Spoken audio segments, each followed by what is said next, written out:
ഇത് ഏത് തരത്തിലാണ് ഞങ്ങളെ ബാധിക്കുന്നതെന്നോ ഏത് കാര്യത്തിനാണ് മറുപടി പറയേണ്ടതെന്നോ വ്യക്തമായൊരു ധാരണയില്ല. റിപ്പോർട്ടിൻ്റെ ഒരു വിശദാംശങ്ങൾ അറിഞ്ഞെങ്കിൽ മാത്രമേ, റിപ്പോർട്ട് എന്താണെന്ന് പഠിച്ചെങ്കിൽ മാത്രമേ നമ്മൾ പറയാൻ പാടുള്ളൂ. കാരണം ഇത് വളരെ സെൻസിറ്റീവായ ഒരു കാര്യമാണ്. നമ്മൾ എന്തെങ്കിലും ഒരു വാക്ക് പറയുമ്പോഴോ ഒരു അക്ഷരം പറയുമ്പോഴോ വളരെ സൂക്ഷിക്കേണ്ടിയിരിക്കുന്നു. വിശദമായി പഠിച്ചതിന് ശേഷം തീർച്ചയായിട്ടും നിങ്ങളെ കാണുന്നതാണ്, നിങ്ങളോട് ഞങ്ങൾ അതിനെപ്പറ്റി ഞങ്ങളുടെ അഭിപ്രായം പറയുന്നതുമാണ്. ഗവൺമെൻറ് സ്വീകരിച്ചുകൊണ്ടിരിക്കുന്ന നടപടികൾക്കൊപ്പം തന്നെ ഈ റിപ്പോർട്ട് പുറത്തു വരുമ്പോൾ അതിനെ തുടർന്ന് വരുന്ന ചർച്ചകളും മറ്റ് ഇത്തരം പ്രശ്നങ്ങൾക്ക് പരിഹരിക്കുന്നതിന് സഹായകരമായി തീരും എന്നാണ് പ്രതീക്ഷിക്കുന്നത്. സർക്കാർ അഭിഭാഷകരെല്ലാം കോടതിയിൽ തന്നെ പറഞ്ഞിരുന്നത് ഇത് വിടാമെന്നുള്ളതാണ്. ആദ്യഘട്ടത്തിൽ അവരുടെ തന്നെ ചില അഭിപ്രായങ്ങളുണ്ട്. ഹേമ കമ്മീഷൻ്റെയും അതിനെല്ലാം അടിസ്ഥാനപ്പെടുത്തിക്കൊണ്ടാണ് സാംസ്കാരിക വകുപ്പ് ആ നിലപാടിലേക്ക് എത്തിയത്. വിവരാവകാശ കമ്മീഷൻ വന്നപ്പോൾ തന്നെ സർക്കാർ ആ സമീപനമാണ് സ്വീകരിച്ചത്. ഈ ഗവൺമെൻറ് വന്നതിന് ശേഷം വ്യക്തിപരമായ ഒരു പരാതിയും ഏതെങ്കിലും ഒരു സ്ത്രീ മന്ത്രി എന്ന എൻ്റെ മുമ്പിൽ തന്നിട്ടില്ല.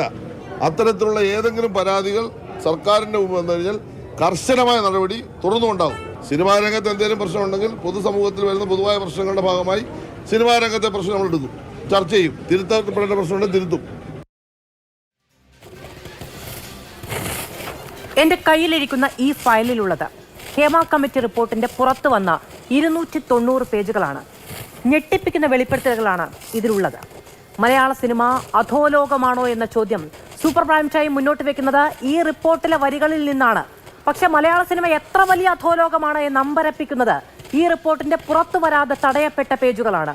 വ്യക്തിപരമായ പരാമർശങ്ങൾ, ആരോപണങ്ങൾ, വ്യക്തി സ്വാതന്ത്ര്യത്തിന്റെ പരിധിയിൽ വരുന്ന പരാമർശങ്ങൾ എന്നിവ ഒഴിവാക്കിയുള്ള പുറന്തോടാണിത്. ഇന്ന് കേരളം വായിച്ചു കേട്ട ഈ ഹേമ കമ്മിറ്റി റിപ്പോർട്ട്.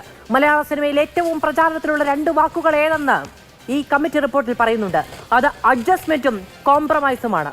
സിനിമയിലേക്കുള്ള ഓഫറിനൊപ്പം മുന്നോട്ട് വെക്കുന്നതാണ് സെക്സ് ഓൺ ഡിമാൻഡ്. സഹകരിക്കാൻ തയ്യാറാകുന്നവർക്ക് പ്രത്യേക കോഡ്, അല്ലാത്തവർ മീ ടു ടൈപ്പ്.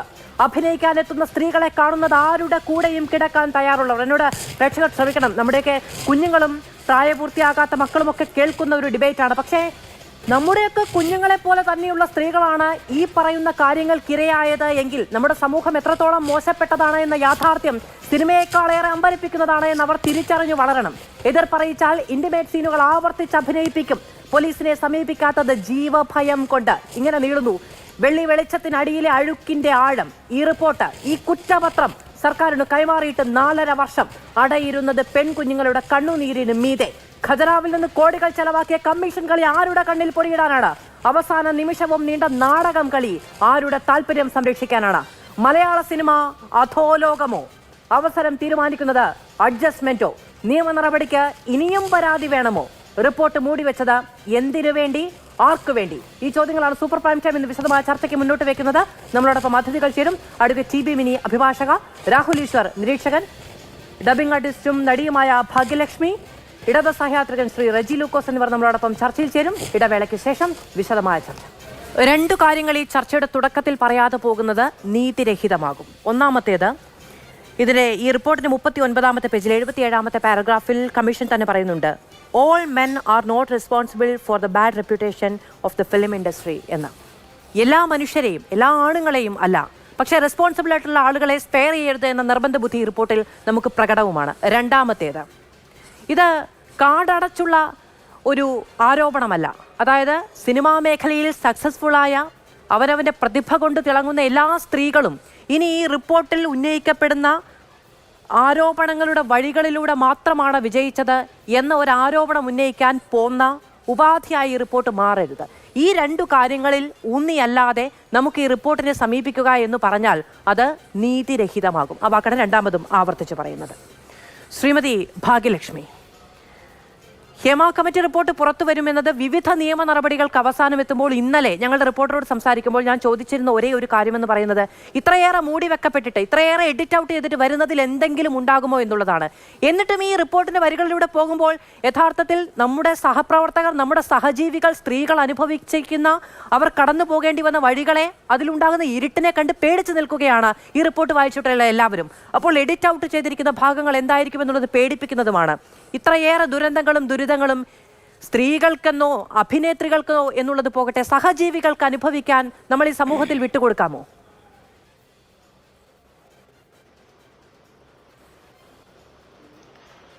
മധു, ഈ എഡിറ്റ് ചെയ്യപ്പെട്ട ഭാഗങ്ങൾ പേരുകളാണ് എന്നാണ് ഞാൻ ഊഹിക്കുന്നത്. പേരുകളായിരിക്കാം.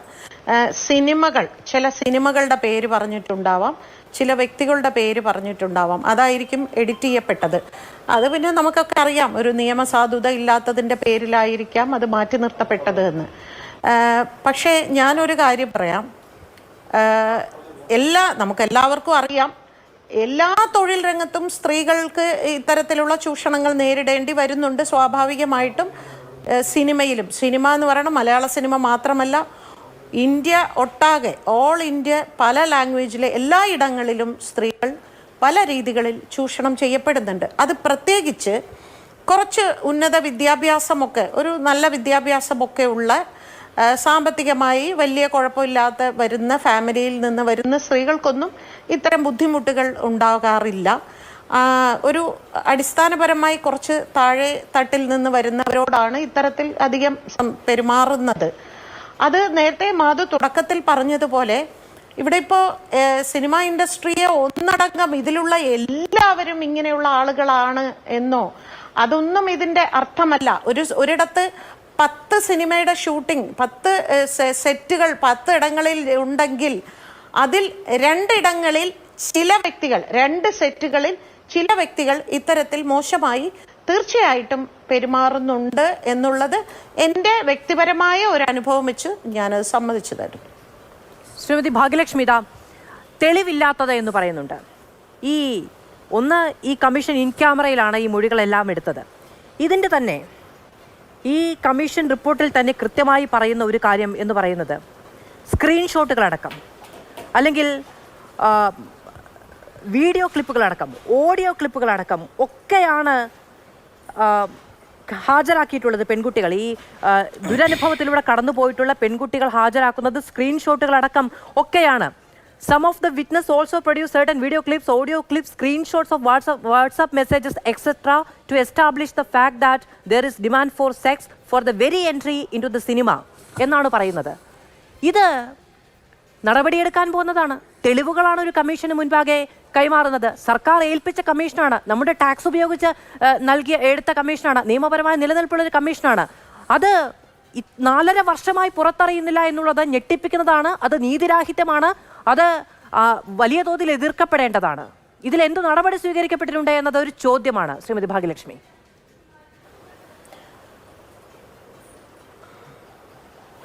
മാധു,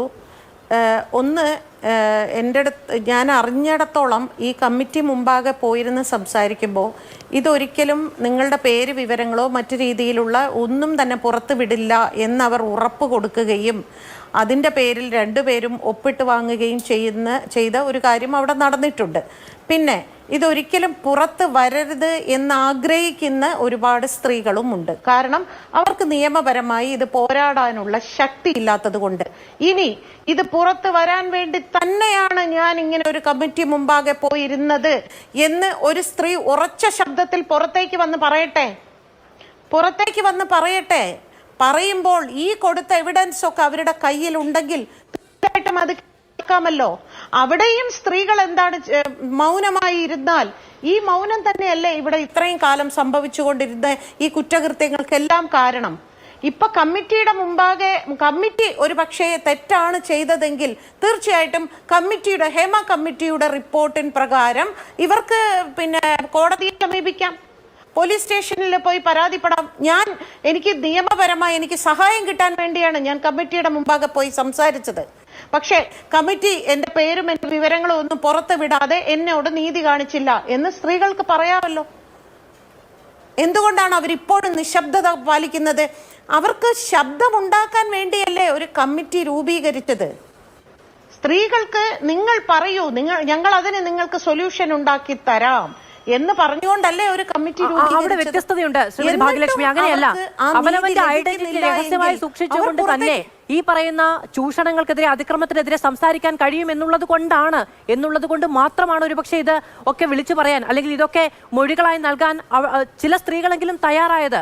അതുകൊണ്ട് അവർ ഐഡന്റിറ്റി റിവീൽ ചെയ്യാൻ തയ്യാറാകുന്നില്ല എന്നുള്ള ഒറ്റ കാര്യം കൊണ്ട് ഈ ക്രൂരത ആകെ രഹസ്യാത്മകമായി സൂക്ഷിക്കപ്പെടണം എന്നാണോ?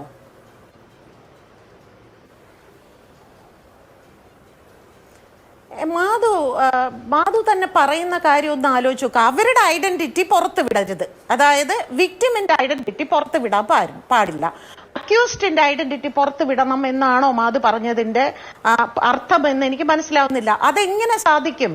ഐഡന്റിറ്റി രണ്ടുപേർക്കും കോടതിയുടെ മുമ്പാകെ സെയിം ആണല്ലോ. കോടതിയുടെ മുമ്പിൽ വരുമ്പോ രണ്ടുപേരും രണ്ട് കക്ഷികളല്ലേ കോടതിക്ക്, അവിടെ അതിനല്ലേ പ്രാധാന്യമുള്ളൂ. അല്ലാതെ സർക്കാരിന് അവരെ ശിക്ഷിക്കാനുള്ള നിയമമുണ്ടോ? കോടതിയല്ലേ അവരെ ശിക്ഷിക്കേണ്ടത്. അപ്പോൾ എനിക്കറിയാവുന്ന വളരെ പരിമിതമായ കാര്യങ്ങൾ വെച്ചാണ് ഞാൻ ഈ സംസാരിക്കുന്നത്. ഒരു വ്യക്തി പറയും, ഞാൻ എൻ്റെ പേര് മാഡം പുറത്ത് പറയരുത്, പക്ഷേ ഇന്ന ആൾ ഇന്ന രീതിയിൽ ചെയ്തിട്ടുണ്ട്, എന്നോട് ഇങ്ങനെ പെരുമാറിയിട്ടുണ്ടെന്ന്, അങ്ങനെ എങ്ങനെയാണ് ഒരു പിന്നെ അങ്ങ് പറയുന്നതിനോട് ഞാൻ പൂർണ്ണമായും യോജിക്കും ശ്രീമതി ഭാഗ്യലക്ഷ്മി. പക്ഷേ സ്ക്രീൻഷോട്ടുകളടക്കം വാട്സാപ്പ് മെസ്സേജുകളുടെ സ്ക്രീൻഷോട്ടുകളടക്കമാണ് കമ്മീഷന് മുൻപാകെ ഹാജരാക്കിയത്. കമ്മീഷൻ തന്നെ ശുപാർശ ചെയ്യുന്നുണ്ട് ഈ പറയുന്ന ഡ്രഗ് യൂസേജ് അടക്കം ഈ പറയുന്ന കാര്യങ്ങളിലെല്ലാം FIR അടക്കം ഇട്ട് പരിശോധിക്കേണ്ട കാര്യങ്ങളുണ്ട്, അല്ലെങ്കിൽ അന്വേഷിക്കേണ്ട കാര്യങ്ങളുണ്ട് എന്ന് ശുപാർശ ചെയ്യുന്നുണ്ട്. ഈ സ്ക്രീൻഷോട്ട് എന്ന് പറയുന്നത് വളരെ ലൗഡായിട്ടുള്ള ഒരു എവിഡൻസ് ആണ്. അത് പോലീസിന് ഇരയുടെയോ അല്ലെങ്കിൽ ഈ പറയുന്ന ക്രിമിനൽ കുറ്റം ചെയ്തു എന്ന് പറയുന്ന അക്യൂസ്ഡിന്റെയോ ഐഡന്റിറ്റി പ്രാഥമികമായി വെളിപ്പെടുത്താതെ തന്നെ അന്വേഷിക്കാം. അത്തരത്തിലുള്ള സാഹചര്യങ്ങളുണ്ടല്ലോ.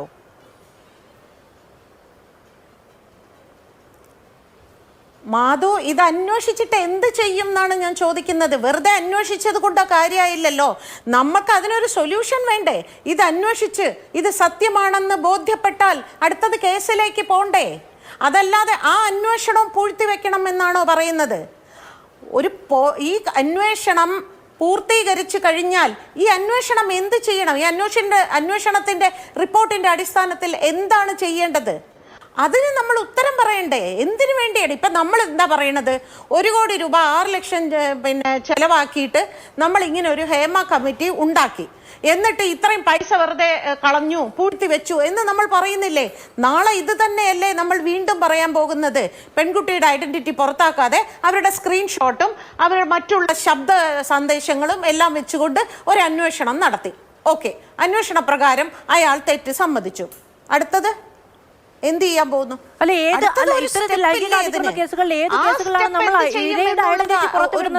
പക്ഷെ ഒരു ഓഡിയോ ക്ലിപ്പ് ആണെങ്കിൽ അത് ആരാണ് പുറത്തുവിട്ടത് എന്ന്, അല്ലെങ്കിൽ ആരാണ് അയച്ചത് എന്ന് നിയമ സംവിധാനത്തിലൂടെ തെളിയിക്കാൻ കഴിഞ്ഞിട്ടുണ്ടെങ്കിൽ മാധു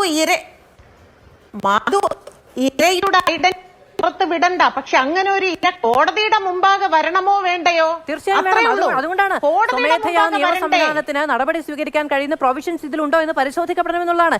ഇത് 4.5 വർഷം മുൻപ് കിട്ടിയ ഒരു റിപ്പോർട്ട് അങ്ങനെ തന്നെ അലമാരിയിൽ അടച്ചു വെച്ചിരിക്കുകയാണ്. അതിൽ ഒരു പിന്നീട് മുന്നോട്ട് പോക്കുണ്ടാകുന്നില്ല എന്നുള്ളതിന്റെ ആശങ്കയാണ് ഞാൻ അങ്ങോട്ട് പങ്കുവെച്ചത്. ഞാൻ അങ്ങിലേക്ക് വരാം.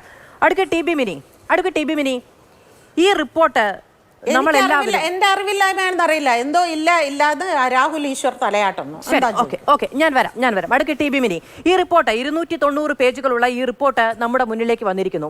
ഇതിന് എന്താണ് ചെയ്യേണ്ടത്? ഇത് ഈ പറയുന്നത് പോലെ നിയമ നടപടിക്ക് പാകമായത്. ഇന്നിപ്പോ മന്ത്രി മാധ്യമങ്ങളെ കാണുമ്പോൾ പറയുകയാണ്, തെളിവുകളൊന്നുമില്ല, ഇനി വേണമെങ്കിൽ പരാതി നൽകട്ടെ, ഇനിയും സർക്കാരിന് മുന്നിൽ പരാതി വരികയാണെങ്കിൽ നടപടിയെടുക്കും, അല്ലാതെ ഒന്നും ചെയ്യാൻ കഴിയുന്നില്ല എന്നുള്ളത്. ഒരൊറ്റ നിമിഷം, സാങ്കേതിക പ്രശ്നമുണ്ട്. അഡ്വക്കേറ്റ് ടി ബി മിനിലേക്ക് വരാം ഞാൻ. ശ്രീ രാഹുൽ ഈശ്വർ, അങ്ങ് എന്താണ് ഈ അതിലൊരു വിയോജിപ്പ് രേഖപ്പെടുത്തിയത് എന്ന് ഭാഗ്യലക്ഷ്മി ചോദിക്കുന്നുണ്ടായിരുന്നു. ഈ റിപ്പോർട്ട് എനിക്ക് അതിനു മുൻപ് ശ്രീ രാഹുൽ ഈശ്വറിനോട് ഒരു കാര്യം ചോദിക്കാനുണ്ട്. കഴിഞ്ഞ ദിവസം നമ്മൾ ഈ വിഷയത്തിൽ ചർച്ചയ്ക്കിരുന്നപ്പോൾ അങ്ങനോട് ചോദിച്ചത്, മാധ്യമങ്ങളെല്ലാം കൂടി മലയാള സിനിമയെ ഒരു അധോലോകമാക്കാൻ തീരുമാനിച്ചിറങ്ങിയിരിക്കുകയാണല്ലോ എന്നാണ്. ഈ റിപ്പോർട്ട് വായിച്ചാൽ അങ്ങേക്ക് എന്ത് തോന്നി? ഇതൊരു അധോലോകമാണോ, അതൊരു വിശുദ്ധ പ്രവിശ്യയാണോ? ഒരിക്കലുമല്ല. ഈ റിപ്പോർട്ട് വായിച്ചപ്പോൾ തോന്നിയത് മലയാള സിനിമ നല്ലതാണ്, പക്ഷേ ചില പ്രശ്നങ്ങളുണ്ട്, ആ പ്രശ്നങ്ങൾ പരിഹരിക്കണം. ജസ്റ്റിസ് ഹേമയെ കോട്ട് ചെയ്ത് തന്നെ പറയാം. ഞാനൊരു കാവിയേറ്റ് എടുത്താണ് സംസാരിക്കുന്നത്. ഈ ദുരനുഭവങ്ങൾ യൂണിവേഴ്സൽ അല്ല, അല്ലെങ്കിൽ എല്ലാവർക്കും സംഭവിച്ചിട്ടില്ല. എന്നാൽ ചില ആൾക്കാർക്ക് അത് പറ്റിയിട്ടുണ്ട്. ഇത് രാഹുൽ ഈശ്വറിന്റെ അല്ല, ജസ്റ്റിസ് ഹേമയുടെ വാക്കുകളാണ്. പക്ഷെ ആ പ്രശ്നങ്ങൾ പരിഹരിക്കാൻ കഴിയണം. മാധുവിന്റെ ആവേശം എനിക്ക് ഇഷ്ടമാണ്, വളരെ ബഹുമാനമുണ്ട്. പക്ഷേ ഭാഗ്യലക്ഷ്മി മാഡം എടുത്തതുപോലെയുള്ള പക്വമായ ബാലൻസ്ഡ് സമീപനം എടുത്ത് ചെയ്ത് മുമ്പോട്ട് കൊണ്ടുപോകാൻ കഴിയും. ഈ കാര്യങ്ങളുടെ എല്ലാം പേരിൽ കേസ് എടുത്താൽ അതിനൊരു അവസാനം ഉണ്ടാകില്ല. നമുക്കൊരു പരാതി പ്രളയമല്ല വേണ്ടത്, പരിഹാര മാർഗങ്ങളാണ്. ശ്രീ രാഹുൽ ഈശ്വർ, നല്ലതാണ്. അതായത് ഇതിൽ ഈ പറയുന്ന 10-2 എന്ന ഒരു ന്യായീകരണത്തിലേക്ക് വരുന്നത് ഓക്കെ, നിങ്ങൾ ഉദ്ദേശിക്കുന്ന വാദത്തിൽ ഉറച്ചു നിൽക്കാൻ നല്ലതാണ്. പക്ഷേ ഈ കമ്മിറ്റി റിപ്പോർട്ടിൽ പറയുന്ന ഒരു കാര്യമുണ്ട്. ഈ കമ്മിറ്റി റിപ്പോർട്ടിൽ പറയുന്നത്, ഞങ്ങൾ എത്തുന്ന ഒരു നിഗമനം എന്ന് പറയുന്നത്, മലയാള സിനിമയിലെ ഏറ്റവും സാധാരണമായ 2 വാക്കുകൾ എന്ന് പറയുന്നത് അഡ്ജസ്റ്റ്മെന്റും കോംപ്രമൈസുമാണ്. മലയാള സിനിമയിലെ അഭിനേത്രിമാർ ഏറ്റവും കൂടുതൽ കേൾക്കുന്നത് ഏറ്റവും സാധാരണമായത് എന്നാണ്. ഏറ്റവും സാധാരണമായ 2 വാക്കുകൾ 2% ഒതുങ്ങുന്നതല്ല രാഹുൽ ഈശ്വർ. അത് വളരെ വേദനാജനകവും വിഷമിപ്പിക്കുന്നതും നമ്മളെ എല്ലാം പുനർചിന്തിപ്പിക്കുന്നതുമാണ്. അതുകൊണ്ട് ഇതിൽ പ്രശ്നമില്ല എന്ന് ആരും പറയുന്നില്ല. ബാക്കിയുള്ള ഇൻഡസ്ട്രികൾ എടുത്തു നോക്കിയാൽ, തമിഴും ഹിന്ദിയും ഒക്കെ എടുത്തു നോക്കിയാൽ അവരെക്കാളൊക്കെ വളരെ വെൽ പ്ലേസ്ഡ് ആണ് നമ്മൾ. നമുക്ക് സംഘടനകളുണ്ട്, കാര്യങ്ങളുണ്ട്, സംവിധാനങ്ങളുണ്ട്, എന്നാൽ പ്രശ്നങ്ങളുമുണ്ട്. ഒരു കാര്യം കൂടെ ഓർക്കണം, കേരളം പോലൊരു സമൂഹം ആയതുകൊണ്ടാണ് ഇതേപോലൊരു റിപ്പോർട്ട് പോലും കൊണ്ടുവരാനുള്ള സാധ്യത ഉണ്ടായത്. നമ്മുടെ കേരള സമൂഹം ആയതുകൊണ്ടാണ് ഇതേപോലൊരു വെൽ ബാലൻസ്ഡ് റിപ്പോർട്ട് കൊണ്ടുവന്നു. സിനിമാ നയത്തെക്കുറിച്ച് ചിന്തിക്കുന്നു, നിലപാടിനെ കുറിച്ച് ചിന്തിക്കുന്നു. മധുവിന് അറിയാവുന്നതുപോലെ ഞാനൊരു വലതുപക്ഷക്കാരനാണ്. ഇടതുപക്ഷ സർക്കാരിനോട് ഒരു മമതയില്ല. ഞാനും റജി സാർ വടിയാണ് പലപ്പോഴും. പക്ഷേ ഈ വിഷയത്തിൽ ഇടത് ഗവൺമെന്റ് അവധാനതയോടുകൂടി പെരുമാറി. സജി ചെറിയാൻ സാർ അടക്കം പ്രാക്ടിക്കലി ഈ വിഷയത്തിൽ പെരുമാറിയെന്ന കാര്യം കാണാതിരിക്കാൻ കഴിയില്ല. ഇനി ഒരു കോൺക്ലേവ് ഉണ്ടാകണം, നമുക്കൊരു സിനിമാ നയം ഉണ്ടാകണം, നയത്തിന് മേൽ നിലപാടും നടപടികളും ഉണ്ടാകണം. അതിനെ സോളിഡിഫൈ ചെയ്യാൻ അല്ലെങ്കിൽ അതിനെ ക്രിസ്റ്റലൈസ് ചെയ്യാൻ, ശക്തി പകരാൻ നിയമനിർമ്മാണം വേണം.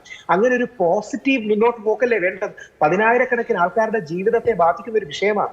അപ്പോൾ ആ ജീവിതത്തെ ബാധിക്കുന്ന വിഷയത്തിൽ, ഇവരുടെ ഉപജീവനത്തെ ബാധിക്കുന്ന വിഷയത്തിൽ ഇവർക്ക് പോസിറ്റീവും കൺസ്ട്രക്റ്റീവുമായിട്ടുള്ള ഫീഡ്ബാക്കും ഫീഡ് ഫോർവേഡും അല്ലേ വേണ്ടത്. പോസ്റ്റ്മോർട്ടം ചെയ്ത് പ്രശ്നങ്ങളുണ്ട് എന്ന് പറഞ്ഞ് ആരെങ്കിലും കരിവാരി തേച്ച് ഉന്നതരുണ്ട്, വിഗ്രഹങ്ങൾ ഉടയും എന്നൊക്കെ പറഞ്ഞ് ഏതെങ്കിലും രീതിയിൽ സെൻസേഷണലിസം അല്ല നമുക്ക് വേണ്ടത്. പ്രാക്ടിക്കൽ സ്റ്റെപ്സ് ആണ്. പ്രായോഗികമായ സ്റ്റെപ്പുകൾ എന്തൊക്കെ നമുക്ക് എടുക്കാം. പരാതി പരിഹാരം ആർക്ക് പ്രായോഗികമായത് എന്നൊരു ചോദ്യമാണ് രാഹുൽ ഈശ്വർ. ആർക്ക് പ്രായോഗികമായി അങ്ങ് പറയുന്നു? ഇപ്പൊ ബോളിവുഡിനെ നോക്കുകയാണെങ്കിൽ, ടോളിവുഡിനെ നോക്കുകയാണെങ്കിൽ മലയാളത്തിൽ എന്തോ വലിയ പൊൻതൂവലുണ്ടെന്ന്. എന്ത് ശാസ്ത്രീയ റിപ്പോർട്ടിന്റെ അടിസ്ഥാനത്തിലാണ്? ആകെയുള്ളൊരു ശാസ്ത്രീയ റിപ്പോർട്ട് എന്ന് പറയുന്നത് സയന്റിഫിക് ആണ് എന്ന് ജസ്റ്റിസ് ഹേമ കമ്മിറ്റി തന്നെ പറയുന്നത് ഈ റിപ്പോർട്ടാണ്. ഇതിലാണ് എഴുതി വെച്ചിരിക്കുന്നത് കോംപ്രമൈസും അതുപോലെ പ്രശ്നങ്ങളുണ്ട്. എല്ലാ അല്ലല്ല അഡ്ജസ്റ്റ്മെന്റും ഒക്കെയാണ് ഈ പറയുന്ന കാര്യങ്ങളെ നിശ്ചയിക്കുന്നത് എന്നുള്ളത്. ഓഫർ ലെറ്ററിനൊപ്പം പറയുന്നത് സെക്സ് ഓൺ ഡിമാൻഡ് എന്നാണ്. ശ്രീ രാഹുൽ ഈശ്വർ, ഞാൻ പ്രേക്ഷകരോട് ക്ഷമ ചോദിച്ചുകൊണ്ടാണ് ഇതിന്റെ ഇൻട്രോ പോലും പറഞ്ഞിരിക്കുന്നത്. ഓഫറിനൊപ്പം നിങ്ങൾ ദാ ഈ സിനിമയിലേക്ക് വരൂ. ഈ സിനിമയിലേക്ക് വരുന്നതിനൊപ്പം നിങ്ങൾ ഈ പറയുന്ന സെക്സ് ഓൺ ഡിമാൻഡ് എന്ന് പറയുന്ന കാര്യത്തിന് കൂടി വശംവദയാകും എന്ന് പറയുന്നത് ഒരാൾക്കോ ഏതെങ്കിലും ഒരു സമയത്തോ എന്നുള്ളത് അല്ല ശ്രീ രാഹുൽ ഈശ്വർ. സ്ത്രീകൾ ഇരയാകുന്ന അവസ്ഥ എന്ന് പറയുന്നത് പ്രൊഡ്യൂസർ, സംവിധായകൻ, വേണമെങ്കിൽ ആക്ടർ, പ്രൊഡക്ഷൻ കൺട്രോളർ, ഇങ്ങനെ ഏത് സമയത്തും കോൾ ഷീറ്റിൽ അപ്പാടെ ഇതിലും ഭേദം പച്ചയ്ക്ക് മാംസ കച്ചവടം നടത്തുന്നതായിരിക്കും. അങ്ങനല്ല മധു, അങ്ങനെയല്ല. ദയവായി മധുവിന്റെ വികാരം കറക്റ്റാണ്. പക്ഷെ ഓർക്കുക, ഒരുപാട് സക്സസ്ഫുൾ ആയ നടിമാർ അവരുടെ കല കൊണ്ട് സക്സസ്ഫുൾ ആയവരാണ്, അവരുടെ പ്രതിഭ കൊണ്ട് സക്സസ്ഫുൾ ആയവരാണ്. നമ്മൾ ഈ രീതിയിൽ ഈ ഇൻഡസ്ട്രിയെ കുറിച്ച് പറയുമ്പോൾ ഓൾറെഡി വിജയിച്ച നടികളെ കുറിച്ച് പോലും ചില ആൾക്കാർക്കെങ്കിലും തെറ്റിദ്ധാരണ. ഞാൻ ഈ ചർച്ചയുടെ തുടക്കത്തിൽ അങ്ങനെ ഒരു തെറ്റിദ്ധാരണ ഉണ്ടാകരുത് എന്ന് കൃത്യമായി പറഞ്ഞിട്ടുണ്ട് രാഹുൽ. ഞാൻ പറയുന്ന കാര്യങ്ങൾ ഞാൻ ഓൺ ചെയ്യുന്നുണ്ട്. അതുകൊണ്ടാണ് പറഞ്ഞത് ഈ വികാരം കറക്റ്റാണ്. പൊതുസമൂഹം അതിനെ ഉണരണം. എന്നാൽ നമുക്ക് ഭാവിയാണ് പ്രധാനം, പരിഹാരമാണ് പ്രധാനം. ഈ ഓൾറെഡി ഉള്ള റിപ്പോർട്ടിലെ കോൺട്രവേഴ്സികളല്ല. ഇനി എന്താണ് സൊല്യൂഷൻ, എന്തൊക്കെയാണ് പ്രാക്ടിക്കൽ സ്റ്റെപ്സ് എടുക്കാൻ കഴിയുക? ഇതിന് ആർജവമുള്ള ഒരു നിയമം വേണ്ടേ? പല്ലുള്ള ഒരു നിയമം വേണ്ടേ? ഒരു പേടി വേണ്ടേ? നിങ്ങൾ മാധ്യമങ്ങളിൽ എടുക്കുന്നത് വളരെ പോസിറ്റീവാണ്. കാര്യം പ്രെഡേറ്റേഴ്സിന്, ചൂഷകർക്ക്, എക്സ്പ്ലോയിറ്റേഴ്സിന് ഒരു പേടി ഉണ്ടാവും. നാളെ ഞാൻ എന്തെങ്കിലും പറഞ്ഞാൽ മീഡിയ എന്നെ എക്സ്പോസ് ചെയ്യും, അല്ലെങ്കിൽ എന്റെ ബ്രാൻഡ് വാല്യൂ ഇടിയുമെന്ന പേടി ഉണ്ടാവും. ആ രീതിയിൽ മുമ്പോട്ട് കൊണ്ടുപോകണം. അങ്ങനെ ഒരു പോസിറ്റീവ് അപ്രോച്ചിൽ കൺസ്ട്രക്റ്റീവായി കൊണ്ടുപോകണം. നമ്മുടെ സിനിമാ ലോകം നല്ലതാണ്. പക്ഷേ ഇരുമ്പ് തുരുമ്പിക്കുന്നത് പോലെ, എല്ലാ മേഖലയിലും അഴുക്ക് വരുന്നത് പോലെ ഈ മേഖലയിലും അഴുക്ക് വന്നിട്ടുണ്ട്, തുരുമ്പിച്ചിട്ടുണ്ട്.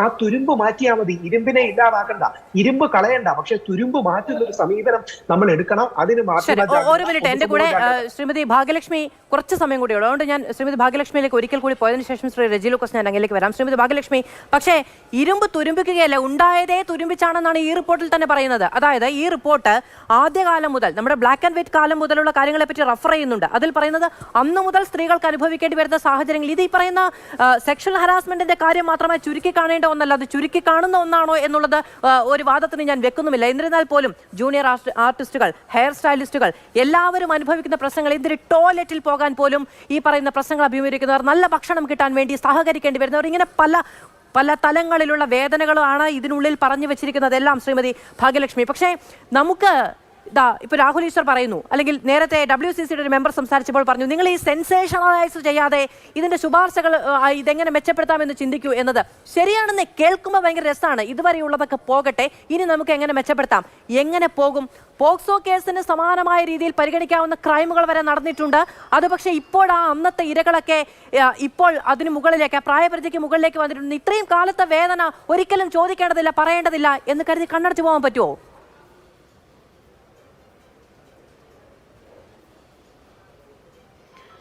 മധു, ഇപ്പോൾ ഈ പറയുന്ന പ്രശ്നങ്ങളെല്ലാം എൻ്റെ ജീവിതത്തിൽ ഞാൻ അനുഭവിച്ചിട്ടുള്ള ഒരാളാണ്. അതായത് അവരുടെ ഇഷ്ടത്തിന് വഴങ്ങിക്കൊടുക്കാത്തതിൻ്റെ പേരിൽ ഡബ്ബിംഗ് സ്റ്റുഡിയോയിൽ വെച്ച് ഒരു ബലാത്സംഗ സീന് ഡബ് ചെയ്യുമ്പോൾ 18 പ്രാവശ്യം അലറി വിളിച്ച് ഇതൊക്കെ എന്നെ കൊണ്ട് ചെയ്യിപ്പിച്ചിട്ടുണ്ട്. ഒടുവിൽ 19 എന്ന് പറഞ്ഞപ്പോൾ ഞാൻ പറഞ്ഞു, വെരി സോറി സാർ, താങ്കൾ ഉദ്ദേശിക്കുന്ന എന്ത് തരത്തിലുള്ള നിലവിളിയാണെന്ന് എനിക്കറിയില്ല എന്ന് ഞാൻ ഇറങ്ങിപ്പോന്നിട്ടുണ്ട്. അന്ന് ഞാൻ ഇറങ്ങി, അത് എത്ര വർഷങ്ങൾക്ക് മുമ്പാണ്. ആ സംവിധായകന്റെ പേരെനിക്കിപ്പോ പറഞ്ഞിട്ട് ഒന്നും ചെയ്യാൻ പറ്റില്ല. അയാൾക്കെതിരെ ഒരു കേസ് എടുക്കാൻ പറ്റില്ല, ഒന്നും ചെയ്യാൻ പറ്റില്ല. പിന്നെ ഈ മുറിയിൽ തട്ടുന്നത്, ഇതും ഞാൻ അനുഭവിച്ചിട്ടുണ്ട്. ഇതെല്ലാം ഒരു കാലത്ത് പക്ഷേ അവിടെ നിന്നെല്ലാം ഈ ഒരു ഈ ചെറുത്ത് നിൽപ്പിലൂടെ, അല്ലെങ്കിൽ എന്റെ ഈ എന്താ പറയാ, എന്റെ സ്ട്രോങ് ആയ നിലപാടിലൂടെ ഞാൻ നിർത്തിയിട്ടുണ്ട്. അതിനുശേഷം ഒരാൾ പോലും എന്നോട് മോശമായ ഒരു വാക്കൊന്നും സംസാരിച്ചിട്ടില്ല. ഇപ്പൊ ഈ പറഞ്ഞ മാതിരി ശരിയാണ്, ചിലർക്കൊക്കെ ഇത്തരത്തിലുള്ള കാര്യങ്ങൾ സംഭവിച്ചിട്ടുണ്ട്, ഇല്ലെന്ന് പറയുന്നില്ല. പക്ഷേ അവർ ശക്തമായി അവരിപ്പോ ഹേമ കമ്മിറ്റിയോട് പറഞ്ഞതുപോലെ ഹേമ കമ്മിറ്റിയോ സർക്കാരോ നീതി കാണിക്കുന്നില്ലെങ്കിൽ അവർ പുറത്തേക്ക് വരട്ടെ. പുറത്തേക്ക് വരിക എന്ന് പറഞ്ഞാൽ ടിവിയിൽ വന്നിരുന്ന് മുഖം കാണിക്കുക എന്നുള്ളതല്ല. അവർക്ക് ഇൻഡിവിജ്വലി കേസ് കൊടുക്കാമല്ലോ. അവർ ഇൻഡിവിജ്വലി കേസ് കൊടുക്കട്ടെ. അവരുടെ കയ്യിൽ ശക്തമായ തെളിവുകൾ ഉണ്ടെങ്കിൽ അവർ കേസ് കൊടുക്കട്ടെ. എനിക്കിതൊന്നുമല്ല, എനിക്ക് പറയാനുള്ളത് ഇതാണ്. അതായത് ഇന്ന് നടന്നുകൊണ്ടിരിക്കുന്ന ഈ ഒരു വിഷയം, ഹേമ കമ്മിറ്റി റിപ്പോർട്ട് പുറത്തു വന്നു. മലയാള സിനിമ ഒന്നടങ്കം നാണം കെട്ട് നിൽക്കുന്ന ഒരവസ്ഥയിലേക്ക് എല്ലാവരും ഇതിനെ ചർച്ച ചെയ്ത് ഒരു അവസ്ഥയിലേക്ക് കൊണ്ടെത്തിച്ചിട്ടുണ്ട്. ഇതിനെ സിനിമാ രംഗം വളരെ ഗൗരവമില്ലാതെ കാണരുത്. ഇത് വളരെ ഗുരുതരമായ പ്രശ്നമാണ്. ഇനിയും ഇത്തരത്തിൽ സമൂഹത്തിന് മുൻപിൽ നാണം കെട്ട് നിൽക്കുന്ന ഒരവസ്ഥ ഉണ്ടാവാതിരിക്കണമെങ്കിൽ ഇവിടെ യഥാർത്ഥത്തിൽ ഒരു അവബോധം ഉണ്ടാക്കണം. അതായത് നിങ്ങൾക്കെതിരെ ഇത്തരത്തിലുള്ള, അതായത് നിങ്ങൾക്ക് വേണ്ട രീതിയിൽ ഭക്ഷണത്തിൽ നിങ്ങളോട് വിവേചനം കാണിച്ചാൽ നിങ്ങൾ അത് ഇമ്മീഡിയറ്റ് ആയിട്ട് നിങ്ങൾ പ്രതികരിക്കണം. എന്നിട്ട് നിങ്ങളോട് അത് കാണിക്കുന്നുണ്ടെങ്കിൽ നിങ്ങൾ പരാതിപ്പെടണം. സംഘടനയോട് പരാതിപ്പെട്ടിട്ട് അത് നടപടിയാവുന്നില്ലെങ്കിൽ നിങ്ങൾ പുറത്തേക്ക് വരണം. ഇത്തരം കാര്യങ്ങൾ അങ്ങനെ എല്ലാ വിഷയത്തിലും. ഇപ്പൊ രാത്രി കാലങ്ങളിൽ ഷൂട്ടിംഗ് കഴിഞ്ഞ് അവർ വീട്ടിലേക്ക് പോകാൻ അവർക്ക് സുരക്ഷിതമായ ഒരു വാഹനം കൊടുത്തില്ലെങ്കിൽ അവർ പറയണം, അത് റിപ്പോർട്ട് ചെയ്യണം. ഇവിടെ എന്താണ് സംഭവിച്ചുകൊണ്ടിരിക്കുന്നത്? എല്ലാത്തിനും ഭയന്ന് ഇവർ മിണ്ടാതിരിക്കും. എന്തുകൊണ്ട്? അവസരം നഷ്ടപ്പെടുമോ എന്ന ഭയം കൊണ്ട്. അങ്ങനെ ഒരു പടത്തിൽ നിന്ന് അവസരം ഇല്ലാതാകും, 2 പടത്തിൽ നിന്ന് ഇല്ലാതാവും, 3 പടത്തിൽ നിന്ന് ഇല്ലാതാവും. പക്ഷെ എല്ലാ സിനിമകളിൽ നിന്നും ആരെയും മാറ്റി നിർത്താൻ പറ്റില്ല. ഇവിടെ ഞാൻ എത്രയോ ഇടങ്ങളിൽ എനിക്ക് പ്രതികരിക്കേണ്ടി വന്നിട്ടുണ്ട്, എന്റെ 16-17 വയസ്സുള്ള കാലങ്ങളിൽ. പക്ഷെ അവിടെ നിന്നെല്ലാം ഈ പറഞ്ഞ മാതിരി എനിക്ക് നിങ്ങളുടെ സിനിമ വേണ്ട എന്ന് ഇറങ്ങിപ്പോയിട്ടുണ്ട് എന്ന് പറഞ്ഞ് ഞാൻ സിനിമയിൽ ഇല്ലാതായിട്ടുണ്ടോ? ഇതെല്ലാവർക്കും ഉണ്ടാവില്ല എന്ന് അടുത്തൊരു മറുപടി പറയും. 2024 അതെല്ലാവർക്കും ഉണ്ടായില്ലെങ്കിൽ നമ്മൾ എല്ലാ കാലവും ഇങ്ങനെ അടിച്ചമർത്തി മറ്റുള്ളവരുടെ പീഡനങ്ങൾക്ക് ഇരയായിക്കൊണ്ടേ ഇരിക്കേണ്ടി വരും. അപ്പൊ ഇത് വളരെ ഗൗരവമായി സിനിമയിലെ സംഘടനകൾ മാത്രമല്ല നമ്മളെല്ലാവരും ഒരുമിച്ച് നിൽക്കുക. പ്രത്യേകിച്ച് സ്ത്രീകൾ കുറെ കൂടി ശക്തരാവുകയും സ്ത്രീകൾ ഇതിനെതിരെ പ്രതികരിക്കുകയും തന്നെ വേണം. എന്ത് കംപ്ലൈന്റ് കൊടുത്താലും രേഖാമൂലം നിങ്ങൾ പരാതിപ്പെടും. ആ രേഖ നിങ്ങളും കൂടി സൂക്ഷിക്കൂ. എന്നിട്ട് സംഘടന നടപടി എടുത്തില്ലെങ്കിൽ നിങ്ങൾ പുറത്തേക്ക് ഇറങ്ങ്, നിങ്ങൾ പോലീസിൽ പരാതി കൊടുക്കുക, സർക്കാരിനോട് പറയൂ, കോടതിയിൽ പോകൂ. നമുക്ക് ഒരുപാട് വഴികളുണ്ട്. ഇന്ന് നമ്മുടെ മുമ്പിൽ ഒരുപാട് വഴികളുണ്ട്. കഴിഞ്ഞു പോയ കാര്യങ്ങൾ അവർക്കെല്ലാവർക്കും വളരെ ദയനീയമായ പല അസംഭാവിതങ്ങളും നടന്നു. ഇപ്പോഴും അവർക്ക് പുറത്തേക്ക് വരാൻ ഭയമാണ്. ആരുടെ ഐഡന്റിറ്റി നമ്മളോട് വെളിപ്പെടുത്തണ്ട. പക്ഷേ കോടതിയിൽ ചെന്ന് അവർ കേസ് ഫയൽ ചെയ്തേ പറ്റൂ. അല്ലെങ്കിൽ സർക്കാരിനോട് പറയണം, സർക്കാർ പബ്ലിക് പ്രോസിക്യൂട്ടറെ വെച്ച് കേസ് നടത്തി കൊടുക്കുമല്ലോ.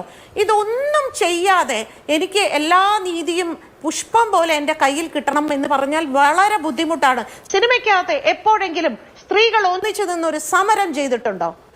ചെയ്യണം, സമരം ചെയ്യണം, നേടിയെടുക്കണം. നമ്മുടെ സുരക്ഷിതത്വം, നമ്മുടെ അവകാശങ്ങൾ, സാമ്പത്തിക അവകാശം, എന്റെ യാത്രാ സുരക്ഷിതത്വം, എന്റെ ഭക്ഷണം, ഇതെല്ലാം നമ്മൾ നേടിയെടുക്കണം. ശരി, വളരെയധികം നന്ദി ശ്രീമതി ഭാഗ്യലക്ഷ്മി. ഒരുമിച്ച് നിന്നൊരു സമരം എന്നുള്ളതാണ് ഭാഗ്യലക്ഷ്മി പറയുന്നത്. ഇന്ന് ഈ റിപ്പോർട്ടിൽ WCCയുടെ ഭാഗമായിരുന്ന ഒരാളെ പറ്റി പരാമർശമുണ്ട്. WCCയുടെ ഭാഗമായി നിന്ന് ഒരു ചൂഷണവും മലയാള സിനിമയിൽ നടന്നിട്ടില്ല, അങ്ങനെ നടന്നതായി എനിക്ക് അറിവേ ഇല്ല എന്ന് പറഞ്ഞു പോയ ഒരു മെമ്പറുണ്ട്. അത് ഒട്ടും ട്രസ്റ്റബിൾ അല്ല എന്നു കണ്ടെത്തി ആ പരാമർശം ഒഴിവാക്കുകയായിരുന്നു ഹേമ കമ്മിറ്റി ചെയ്തത്.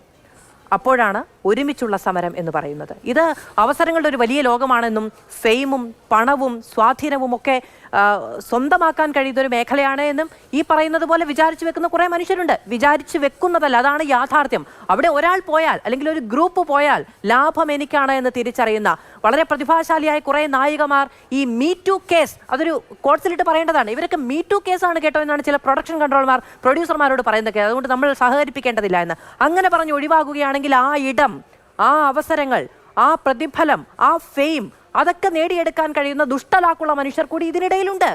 അതുകൊണ്ട് ആരുടെ വിലയിലാണ് എങ്കിലും, ആരുടെ കണ്ണീരിന്റെ പുറത്താണെങ്കിലും ഇതുപോലെയുള്ള സാമ്രാജ്യങ്ങൾ കെട്ടിപ്പടുക്കാൻ നിൽക്കുന്നവരെ കൂടെ കൂട്ടിയാണ് ഒരുമിച്ചുള്ള സമരം എന്ന് വിചാരിക്കേണ്ടത്. പറഞ്ഞു വെക്കാം എന്ന് മാത്രമേ ഉള്ളൂ. ശ്രീ റെജി ലൂക്കോസ്, 2019 ഡിസംബർ മാസത്തിൽ അവസാനം സർക്കാരിന്റെ കയ്യിൽ കിട്ടിയ റിപ്പോർട്ടിൽ എന്തു ചെയ്തു സർക്കാർ ഇതുവരെ? അതിന് മറുപടി പറയുന്നതിന് മുമ്പ് പ്രധാനപ്പെട്ട ഒരു കാര്യം പറയാം. മലയാള സിനിമയിലെ ഒരു കാലത്തെ വമ്പൻ ബാനറുകളൊന്നായ ജൂബിലി പിക്ചേഴ്സിൻ്റെ നിരവധി സിനിമകളുടെ നിർമ്മാണ പ്രവർത്തനങ്ങൾക്കും വിതരണ പ്രവർത്തനങ്ങളിലും പങ്കാളിയവരാണെന്നുള്ളതിലേക്ക്, ഞാനതിൻ്റെ സാമ്പത്തിക പങ്കാളിയല്ല, പ്രവർത്തിച്ചിട്ടുള്ള ആളെന്നുള്ളതിലേക്ക് ചില കാര്യങ്ങൾ എനിക്ക് പറയാൻ പറ്റും. അതിലൊന്ന്, അന്നത്തെ സിനിമയും ഇന്നത്തെ സിനിമയും തമ്മിൽ കാലാനുസൃതമായ മാറ്റങ്ങൾ പലതും ഉണ്ടായിട്ടുണ്ട്. പക്ഷേ എങ്കിലും ഒരു കാര്യം ഞാൻ പറയാം. ഒരു അധോലോക സംവിധാനത്തിലോ അല്ലെങ്കിൽ ഒരു ഭീകരമായിട്ട് താവളമായിട്ട് സിനിമയെ ചിത്രീകരിക്കുന്ന അസംബന്ധമാണ്. ഒരിക്കലും അത് നടക്കുന്ന കാര്യമില്ല. അതൊക്കെ ചുമ്മാ വെറുതെ എക്സാജറേഷൻസാണ്. ഇന്ന് ഈ റിപ്പോർട്ട് പുറത്തു വന്നതിന് ശേഷം മാധ്യമങ്ങളിലൂടെ പറഞ്ഞതനുസരിച്ചാണെന്നുണ്ടെങ്കിൽ ലോകത്തെ ഏറ്റവും വലിയ ഭീകര പ്രസ്ഥാനവും ലോകത്തെ ഏറ്റവും വലിയ അധോലോക പ്രസ്ഥാനവും കേരളത്തിലെ സിനിമാ മേഖലയാണെന്ന് പറയുന്നത് ശുദ്ധ അസംബന്ധമാണ്. ഞാൻ ഉദാഹരണം പറയാം. ഈ റിപ്പോർട്ടിലില്ലാത്ത ഒരു വരി നമ്മൾ എഴുതി കാണിക്കുന്നുണ്ടോ? ഈ റിപ്പോർട്ടിൽ ഇല്ലാത്ത ഒരു വരി എഴുതി കാണിക്കുന്നുണ്ടോ? ഈ റിപ്പോർട്ടിൽ ഇല്ലാത്ത ഒരു വരി പറയുന്നുണ്ടോ? മാധു, ഞാൻ പറഞ്ഞു പൂർത്തീകരിച്ചിട്ട് മാധു മറുപടി പറയും. ഞാൻ ഹേമ കമ്മിറ്റിനെ തള്ളി പറഞ്ഞുകൊണ്ട് ബാക്കി ഞാൻ പറഞ്ഞില്ല. സിനിമയെ കുറിച്ച് മാധ്യമങ്ങൾ പറയാൻ തള്ളി പറയാൻ എളുപ്പമാണ്, ഹേമ കമ്മിറ്റി പറയാൻ പറ്റില്ല നിങ്ങൾക്ക്. അല്ല, ഞാൻ അതിലേക്ക് വരുവാണ്. ഞാൻ പറയുന്നതിന് മുമ്പ് എന്തിനാണ് മാധു ഇടപെടുന്നത്? ഞാൻ പറയാത്ത കാര്യങ്ങളെ കുറിച്ച് ഞാൻ പറയുന്നത് വളരെ കൃത്യമായ കാര്യങ്ങളാണെന്ന് എനിക്ക് ബോധ്യമുള്ളതുകൊണ്ടാണ് പറയുന്നത്. മലയാള സിനിമ ഒരു അധോലോകത്തിന്റെ കയ്യിലോ അല്ലെങ്കിൽ ഭീകരപ്രവർത്തകരുടെ കയ്യിലോ ഒന്നുമല്ല, മാഫിയയുടെ കയ്യിലാണെന്ന് റിപ്പോർട്ടിൽ എഴുതി വെച്ചിട്ടുണ്ട് ശ്രീ റെജി ലൂക്കോസ്. മാഫിയയുടെ കയ്യിലാണെന്ന് എഴുതി വെച്ചിട്ടുണ്ട്. അല്ല, അതൊക്കെ ഞാൻ പറഞ്ഞല്ലോ. ഞാൻ ഇന്ന് ഉച്ചയ്ക്ക് 2:30 ഇത് പുറത്തുവിട്ട ആ നിമിഷം മുതൽ ഇത് ഞാൻ വാച്ച് ചെയ്തുകൊണ്ടിരിക്കുന്ന ആളാണ് യൂട്യൂബിൽ. എനിക്കിത് മനസ്സിലാക്കിക്കൊണ്ട് തന്നെ ഞാൻ ചർച്ചയിലേക്ക് വരുന്നത്. ഹേമ കമ്മിറ്റി റിപ്പോർട്ടിന്റെ പുറത്തു വിടാത്ത ഒഴിച്ചുള്ള ബാക്കിയുള്ള കാര്യങ്ങളെക്കുറിച്ച് ഏതാണ്ടൊക്കെ കാര്യങ്ങൾ അറിഞ്ഞു തന്നെ സംസാരിക്കുക. ഹേമ കമ്മിറ്റിയിലെ അംഗങ്ങളുടെ മുമ്പിൽ കിട്ടിയിരിക്കുന്ന ആ പരാതികളുടെ അടിസ്ഥാനത്തിലാണ് അവർ ആ കമ്മിറ്റിയുടെ റിപ്പോർട്ടുകൾ പുറത്തുവിട്ടിരിക്കുന്നത്. അതുകൊണ്ട് അതല്ലാതെ പ്രവർത്തിക്കുന്ന പ്രവർത്തകരെ എല്ലാം കൂടെ മുൾമുന്നിൽ നിർത്തിക്കൊണ്ട് വില്ലന്മാരാണോ അതോ നടന്മാരാണോ എന്നൊക്കെ ചോദിച്ചു കഴിഞ്ഞിട്ടുണ്ടെങ്കിൽ മലയാള സിനിമയിൽ കഷ്ടപ്പെട്ട് യാതനകൾ അനുഭവിച്ചു തന്നെയാണ്, കഴിവിന്റെ പേരിലാണ് ഇന്നിപ്പോൾ ഈ മോളിത്തലങ്ങളിൽ നിൽക്കുന്ന നടീനടന്മാരെല്ലാം വന്നിരിക്കുന്നത്. ഒരു ഉത്തരവുണ്ട്, ഇന്ന നടന്മാരെയും നടിമാരെയും ടെക്നീഷ്യൻസിനെയാണ് നിങ്ങൾ ഈ സിനിമയെ പ്രവർത്തിക്കേണ്ടതെന്ന് പറയാൻ പറ്റും. ചർച്ചയുടെ തുടക്കത്തിൽ തന്നെ സംശയലേശം പറഞ്ഞു വെച്ച ഒരു കാര്യമാണത്. എല്ലാവരും അങ്ങനെയല്ല എന്ന് ഈ പറയുന്ന ഹേമ കമ്മിറ്റി റിപ്പോർട്ടിനെ ഉദ്ധരിച്ചുകൊണ്ടും നമ്മുടെ ബോധ്യത്തിൽ നിന്നും നമ്മൾ പറയുന്നുണ്ട്. പക്ഷെ അങ്ങും ശ്രീ രാഹുൽ ഈശ്വരും പറയുന്നത് അധോലോകം എന്ന് വിളിക്കാൻ കഴിയില്ല എന്നാണ്. മാഫിയയാണ് സിനിമയെ നിയന്ത്രിക്കുന്നത് എന്ന്, 15 പേരുടെ ഒരു പവർ ഗ്രൂപ്പാണ് നിർണ്ണയിക്കുന്നത് എന്ന്, മലയാള സിനിമയിൽ അവർക്ക് എന്തും ചെയ്യാൻ കഴിയുമെന്ന്, ഒന്ന് എഴുന്നേറ്റ് നിന്നില്ല എങ്കിൽ തൂക്കിയെടുത്ത് പുറത്ത് കളയാൻ കഴിയുമെന്ന് ഒക്കെ പറഞ്ഞു വെക്കുന്ന ഒരു പ്രസ്ഥാനത്തെയാണ് നിങ്ങൾ ഇത്ര കഷ്ടപ്പെട്ട് വെള്ളയടിക്കാൻ ശ്രമിക്കുന്നത്. ഞാൻ വെള്ളയടിക്കാൻ ശ്രമിച്ചില്ല. നിങ്ങൾ ഈ പറയുന്ന നിലപാട് വെച്ചുകൊണ്ടൊരു സിനിമയുടെ പൂർത്തീകരണം നടക്കില്ല. കാരണം സർക്കാരുമായ ഒരു പ്രവൃത്തിയാണ് ഇതിനകത്ത്. അങ്ങനെയുള്ളൊരു പ്രവൃത്തിയിലൂടെയാണ് സിനിമയാകുന്നത്. അത് ജനങ്ങൾ ഏറ്റെടുത്താൽ ഹിറ്റാവും, അല്ലെങ്കിൽ പൊളിഞ്ഞു പോകും. അപ്പോൾ ഇതുപോലൊരു അധോലോക ഒരു മാഫിയയ്ക്കൊന്നും ഒരു സിനിമ ഉണ്ടാക്കാൻ പറ്റത്തില്ല. സിനിമയുടെ പിന്നാമ്പറങ്ങൾ അറിയാൻ മേലാത്തവർ മാത്രം പറയുന്നവരാണ്. ഞാൻ അതിനാണ് ഈ ചർച്ചയുടെ തുടക്കത്തിൽ ഞാൻ ഈ സിനിമയായിട്ട് ബന്ധപ്പെട്ട ഒരു ചരിത്രമുള്ളവർ ഞാൻ പറയാൻ കാരണം അത് ബോധ്യമുള്ളതുകൊണ്ട് തന്നെ. പക്ഷേ ഞാനൊന്ന് പറഞ്ഞു പൂർത്തിയാണ്, എനിക്ക് 1 മിനിറ്റ് തരൂ. ഇന്ത്യയിൽ ഏറ്റവും സ്ത്രീകൾക്ക് സുരക്ഷിതമുള്ള തൊഴിലിടെന്ന് പറയുന്നത് കേരളം തന്നെയാണ്. ഇവിടെ കുടുംബശ്രീ പോലുള്ള പ്രസ്ഥാനങ്ങൾ നടക്കുന്നുണ്ട്. എന്തെങ്കിലും പരാതിയുണ്ടോ? സ്ത്രീകൾ മാത്രമുള്ള കൂട്ടായ്മയാ. അതുപോലെ എത്രയോ തൊഴിലിടങ്ങൾ, മാധ്യമ പ്രവർത്തകരിൽ പോലും എത്രയോ സ്ത്രീകൾ മുമ്പോട്ട് വരുന്നു. ഇപ്പം മുണ്ടക്കൈ വയനാട് ദുരന്തത്തിൽ ദുർഘടമായ സാഹചര്യങ്ങളിൽ മല കയറി റിപ്പോർട്ട് ചെയ്ത് എത്രയോ സ്ത്രീകളെ ഞാൻ പറഞ്ഞുതരാം, എത്രയോ വനിതാ റിപ്പോർട്ടറെ ഞാൻ പറഞ്ഞുതരാം. ഒരു കാലത്ത് ഒരു 10-12 വർഷങ്ങൾക്ക് മുമ്പാണെന്നുണ്ടെങ്കിൽ അത്ര പരിതാരപ്പെട്ടവർ നിങ്ങൾ വിടുവോ വിടിയൽ എന്താ കാര്യമുണ്ട്, അവർക്ക് അവിടെ കയറാനുള്ള ബുദ്ധിമുട്ടുണ്ട്, മറ്റു പ്രശ്നങ്ങളുണ്ടെന്നല്ല, ഞാൻ ദുർവ്യാഖ്യാനം ചെയ്തത്. അങ്ങനെ എല്ലാ 10-12 വർഷം മുമ്പ് മല കയറി റിപ്പോർട്ട് ചെയ്തിട്ടില്ലാത്ത സ്ത്രീകളൊന്നുമില്ല കേരളത്തിൽ. മാധ്യമ പ്രവർത്തനത്തിൽ അങ്ങനെ ഒരു ബുദ്ധിമുട്ടുമില്ല. അതവിടെ നിൽക്കൂ. ഈ പറയുന്ന മുണ്ടക്കൈയിലെ പ്രശ്നമോ അല്ലെങ്കിൽ ഇതൊന്നുമല്ല നമ്മൾ സംസാരിക്കുന്നത്. ശ്രീ റെജി ലൂക്കോസിന് പൂർത്തീകരിക്കാനുള്ള അവസരം കൊടുക്കൂ. ശ്രീ രാഹുൽ സർ, അദ്ദേഹം പൂർത്തീകരിക്കട്ടെ. ഞാൻ ഇടയ്ക്ക് ചോദ്യം ചോദിച്ചാൽ അദ്ദേഹത്തെ പരമാവധി ബുദ്ധിമുട്ടുന്നുണ്ട്. പറഞ്ഞോളൂ. മാധു, ഞാൻ പറയാൻ ഉദ്ദേശിക്കുന്നത്, ഞാൻ ശരിക്കും മാധ്യമപ്രവർത്തകരെ പ്രൊമോട്ട് ചെയ്താ പറയുന്നത്, നിങ്ങൾ അത് വക്രീകരിക്കുന്നത്. ഇന്നിപ്പോ ഞാൻ കണ്ടാല് മാതൃഭൂമി ഉൾപ്പെടെയുള്ള വിഷ്വൽ വീഡിയോകളില് വനിതാ മാധ്യമ പ്രവർത്തകര് പുരുഷ മാധ്യമ പ്രവർത്തകരോടൊപ്പം തന്നെ ആ മുണ്ടക്കയിലെ ഒരു പുരുഷന് പോലും കയറാൻ പറ്റുന്ന സാഹചര്യത്തിൽ ഞാനൊക്കെ ഞെട്ടിയിരുന്നുണ്ട്. കാരണം ഞാൻ എനിക്കൊരു മാധ്യമ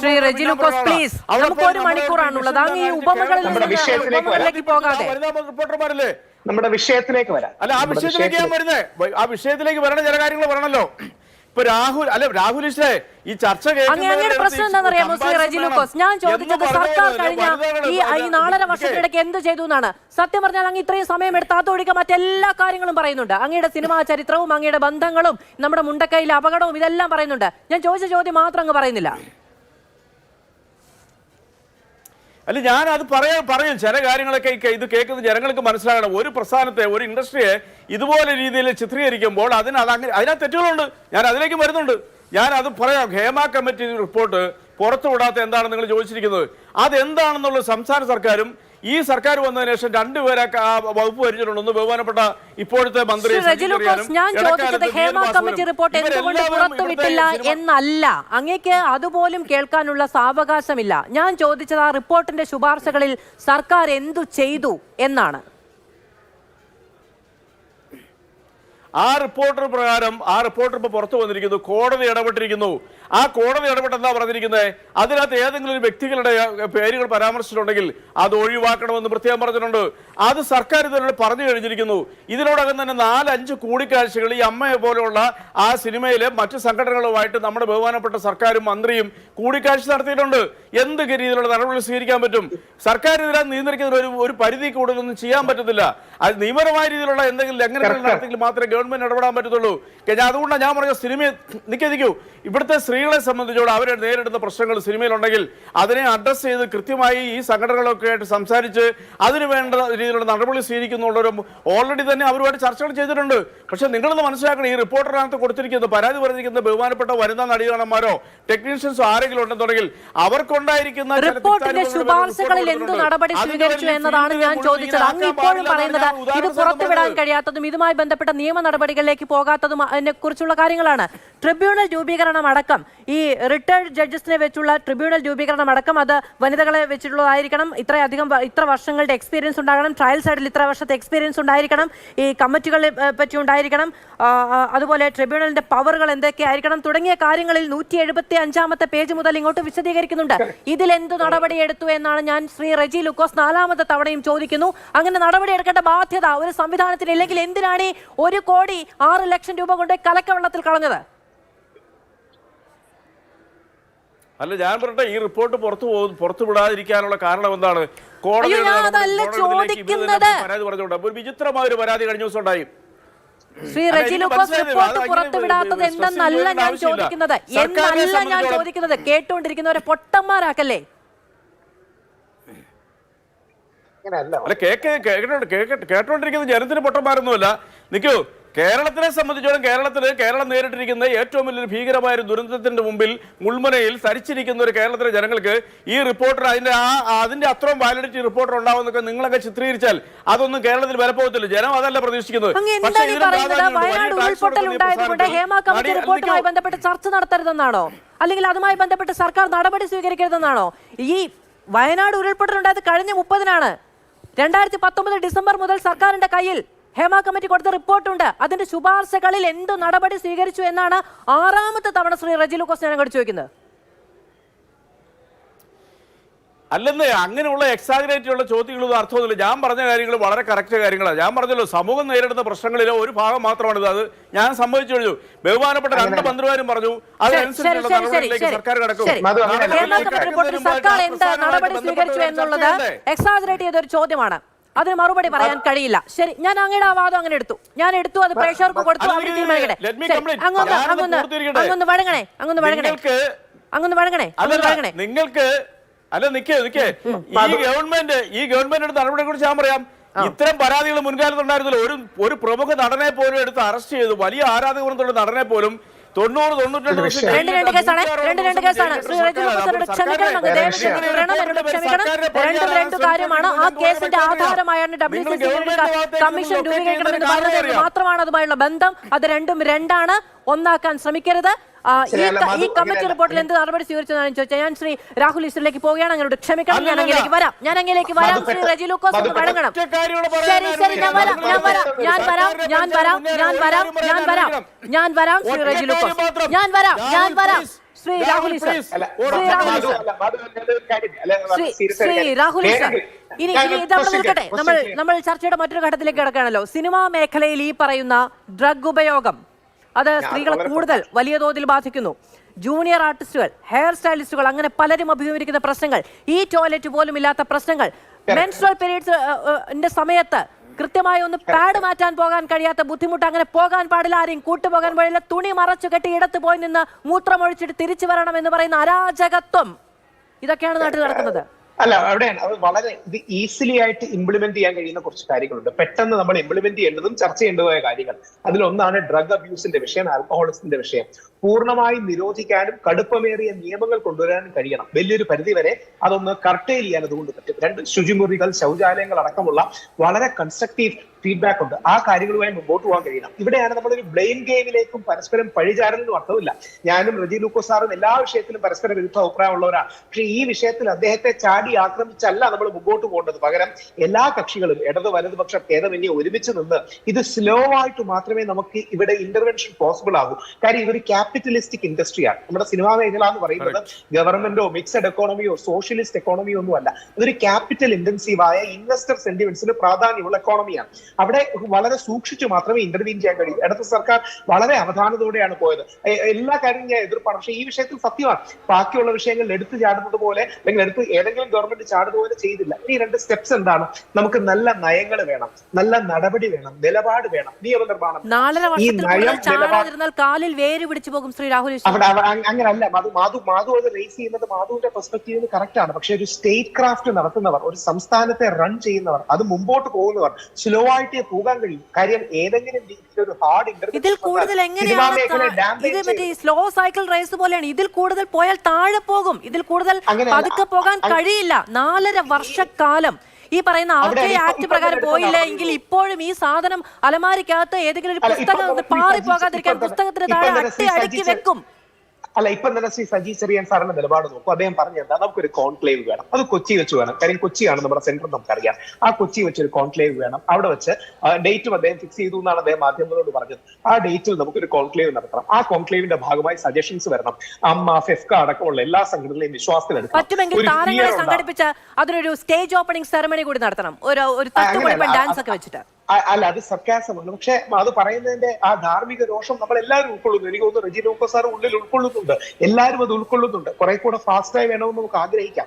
പക്ഷെ ഈ മേഖലയെ അപകടപ്പെടുത്തിക്കൊണ്ടാകരുത് ഇന്റർവെൻഷൻ. അതായത് ഇതിൽ ഇൻവെസ്റ്റർ സെന്റിമെന്റ്സ് ഉള്ളൊരു മേഖലയാണ്. ഇപ്പൊ ഉദാഹരണം, ചിലരെങ്കിലും നേരത്തെ പറഞ്ഞ പോലെ വിദേശ ടൂറുകളെ കുറിച്ചും ട്രാവലുകളെ കുറിച്ചും ഒക്കെ വന്നു. നാളെ ഇതിലേക്ക് പണം മുടക്കാൻ ആൾക്കാർ വേണ്ടേ? ഇവരുടെ ഉപജീവനം ഇതല്ലേ? അതായത് ഈ ആർട്ടിസ്റ്റുകൾ ഇതുകൊണ്ടാണ് അവർ ചോറ് കഴിക്കുന്നത്, അവരുടെ മക്കൾക്ക് ഫീസ് കൊടുക്കുന്നത്. ഈ മേഖലയെ തച്ച് തകർത്ത് ഇതിനെ മോശമായി ചിത്രീകരിച്ചല്ല. മലയാള സിനിമ പലപ്പോഴും ഒരു കുടുംബം പോലെയാണ്. പക്ഷേ എല്ലാ കുടുംബങ്ങളിലും പ്രശ്നമുള്ളതുപോലെ ഈ മേഖലയിൽ ചില പുഴുക്കുത്തുകൾ വന്നിട്ടുണ്ട്, ചില മലീമസമായ കാര്യങ്ങൾ വന്നിട്ടുണ്ട്, ഇരുമ്പ് തുരുമ്പിക്കുന്നത് പോലെ വന്നിട്ടുണ്ട്. ശ്രീമതി അല്ലെങ്കിൽ പാർവതി തിരുവോത്തും ഭാഗ്യലക്ഷ്മി ചേച്ചിയും ഒക്കെ ഇതിനുവേണ്ടി പോരാടി അവരുടെ സ്വയം അവസരങ്ങൾ കളഞ്ഞവരാണ്. അപ്പോൾ അവസരങ്ങൾ ഉണ്ടാകണം, അതോടൊപ്പം ചൂഷണം ഉണ്ടാകുകയും ചെയ്യരുത്. ഇതൊരു സർജിക്കൽ ബാലൻസോടെ മസ്തിഷ്കത്തിൽ ശസ്ത്രക്രിയ ചെയ്യുന്ന സൂക്ഷ്മതയോടുകൂടി ഗവൺമെന്റ് ചെയ്യണം. അതുകൊണ്ട് നമുക്ക് ചെയ്യേണ്ട എന്താ? ഗവൺമെന്റിനെ സപ്പോർട്ട് ചെയ്യണം. ഒരു വരി കൂടെ പറഞ്ഞ് അവസാനിപ്പിക്കാം. യൂത്ത് യൂത്ത് കോൺഗ്രസുകാർ അടക്കം പറഞ്ഞ നിലപാടുകൾ ടിവിയിൽ നിന്ന് കേട്ടത് വളരെ അപക്വമാണ്. കേസിന്റെ പുറകെ പോകരുത്, അതൊരു പരാതി പ്രളയം ഉണ്ടാക്കും, ആവശ്യമില്ലാത്ത രീതിയിൽ പുഷ് ബാക്ക് ഉണ്ടാകും, ആൾക്കാർക്ക് സഹകരണം ഉണ്ടാവില്ല. 10 വർഷമോ 15 വർഷമോ മുമ്പ് നടന്നു എന്ന് പറഞ്ഞ കേസുകൾ വീണ്ടും കുത്തിപ്പൊക്കി കൊണ്ടുവന്നാൽ അതിനെതിരെ പ്രതിരോധം തീർക്കാൻ ആൾക്കാർ വരും. അങ്ങനെയല്ല, positive forward looking solution centric ആയിട്ടുള്ള ഒരു നീക്കം ഉണ്ടായില്ലെങ്കിൽ ഹേമ കമ്മിറ്റി റിപ്പോർട്ട് കൊണ്ട് ഉണ്ടാകുന്ന ഗുണങ്ങൾ ഉണ്ടാവില്ല. ആ ഗുണങ്ങൾക്ക് വേണ്ടിയാകണം നമ്മുടെ മാധ്യമങ്ങൾ ശബ്ദമുയർത്തേണ്ടത്. ശരി, ആ ഗുണങ്ങൾ ഉണ്ടാകണം എന്നുള്ളത് തന്നെയാണ് നമ്മൾ എല്ലാവരും വിചാരിക്കുന്നത്. പക്ഷേ ഇത്രയധികം ബാക്ക്ഗ്രൗണ്ട് വിശദീകരിച്ചതിന് ശേഷം ഇതിലെ അക്കമിട്ട് പറഞ്ഞിരിക്കുന്ന ശുപാർശകളുണ്ടല്ലോ, അതിലൊന്നുപോലും നടപ്പിലാക്കപ്പെട്ടിട്ടില്ല, അതിലൊരു പോസിറ്റീവ് സ്റ്റെപ്പ് എടുത്തിട്ടില്ല എങ്കിൽ പിന്നെ ഈ റിപ്പോർട്ട് പുറത്തു പോലും വന്നത് ഏറ്റവും അവസാന നിമിഷം വരെ നീണ്ടു നിന്ന നാടകീയതകൾക്കൊടുവിലാണ്. ഇപ്പോഴും ഇത് പുറത്തു വരികയല്ല, പുറത്തു വിടുകയല്ല ചെയ്തത്, അതൊരു വലിയ പോരാട്ടത്തിലൂടെ പുറത്തു കൊണ്ടുവരികയാണ് ചെയ്തത്. WCC അടക്കം എല്ലാവരും, മാധ്യമപ്രവർത്തകരടക്കം ആപ്റ്റയെ കൊടുത്തിട്ട് അത് കോടതിയിൽ വന്ന് വിവരാവകാശ കമ്മീഷൻ ഉത്തരവിട്ട് ഹൈക്കോടതിയുടെ സിംഗിൾ ബെഞ്ചിൽ വന്ന് ഡിവിഷൻ ബെഞ്ചിൽ വന്ന് ഡിവിഷൻ ബെഞ്ചിന് ശേഷം വീണ്ടും സിംഗിൾ ബെഞ്ചിലേക്ക് വന്നൊക്കെയാണ് ഏറ്റവും അവസാന നിമിഷം വരെ തടയിട്ട് നോക്കി പരമാവധി എന്നുള്ളതാണ് അതിന്റെ യാഥാർത്ഥ്യം. ഞാൻ അങ്ങേക്ക് വരാം. അഡ്വക്കേറ്റ് മുഹമ്മദ് ഷാ, അങ്ങേക്ക് കേൾക്കാമോ?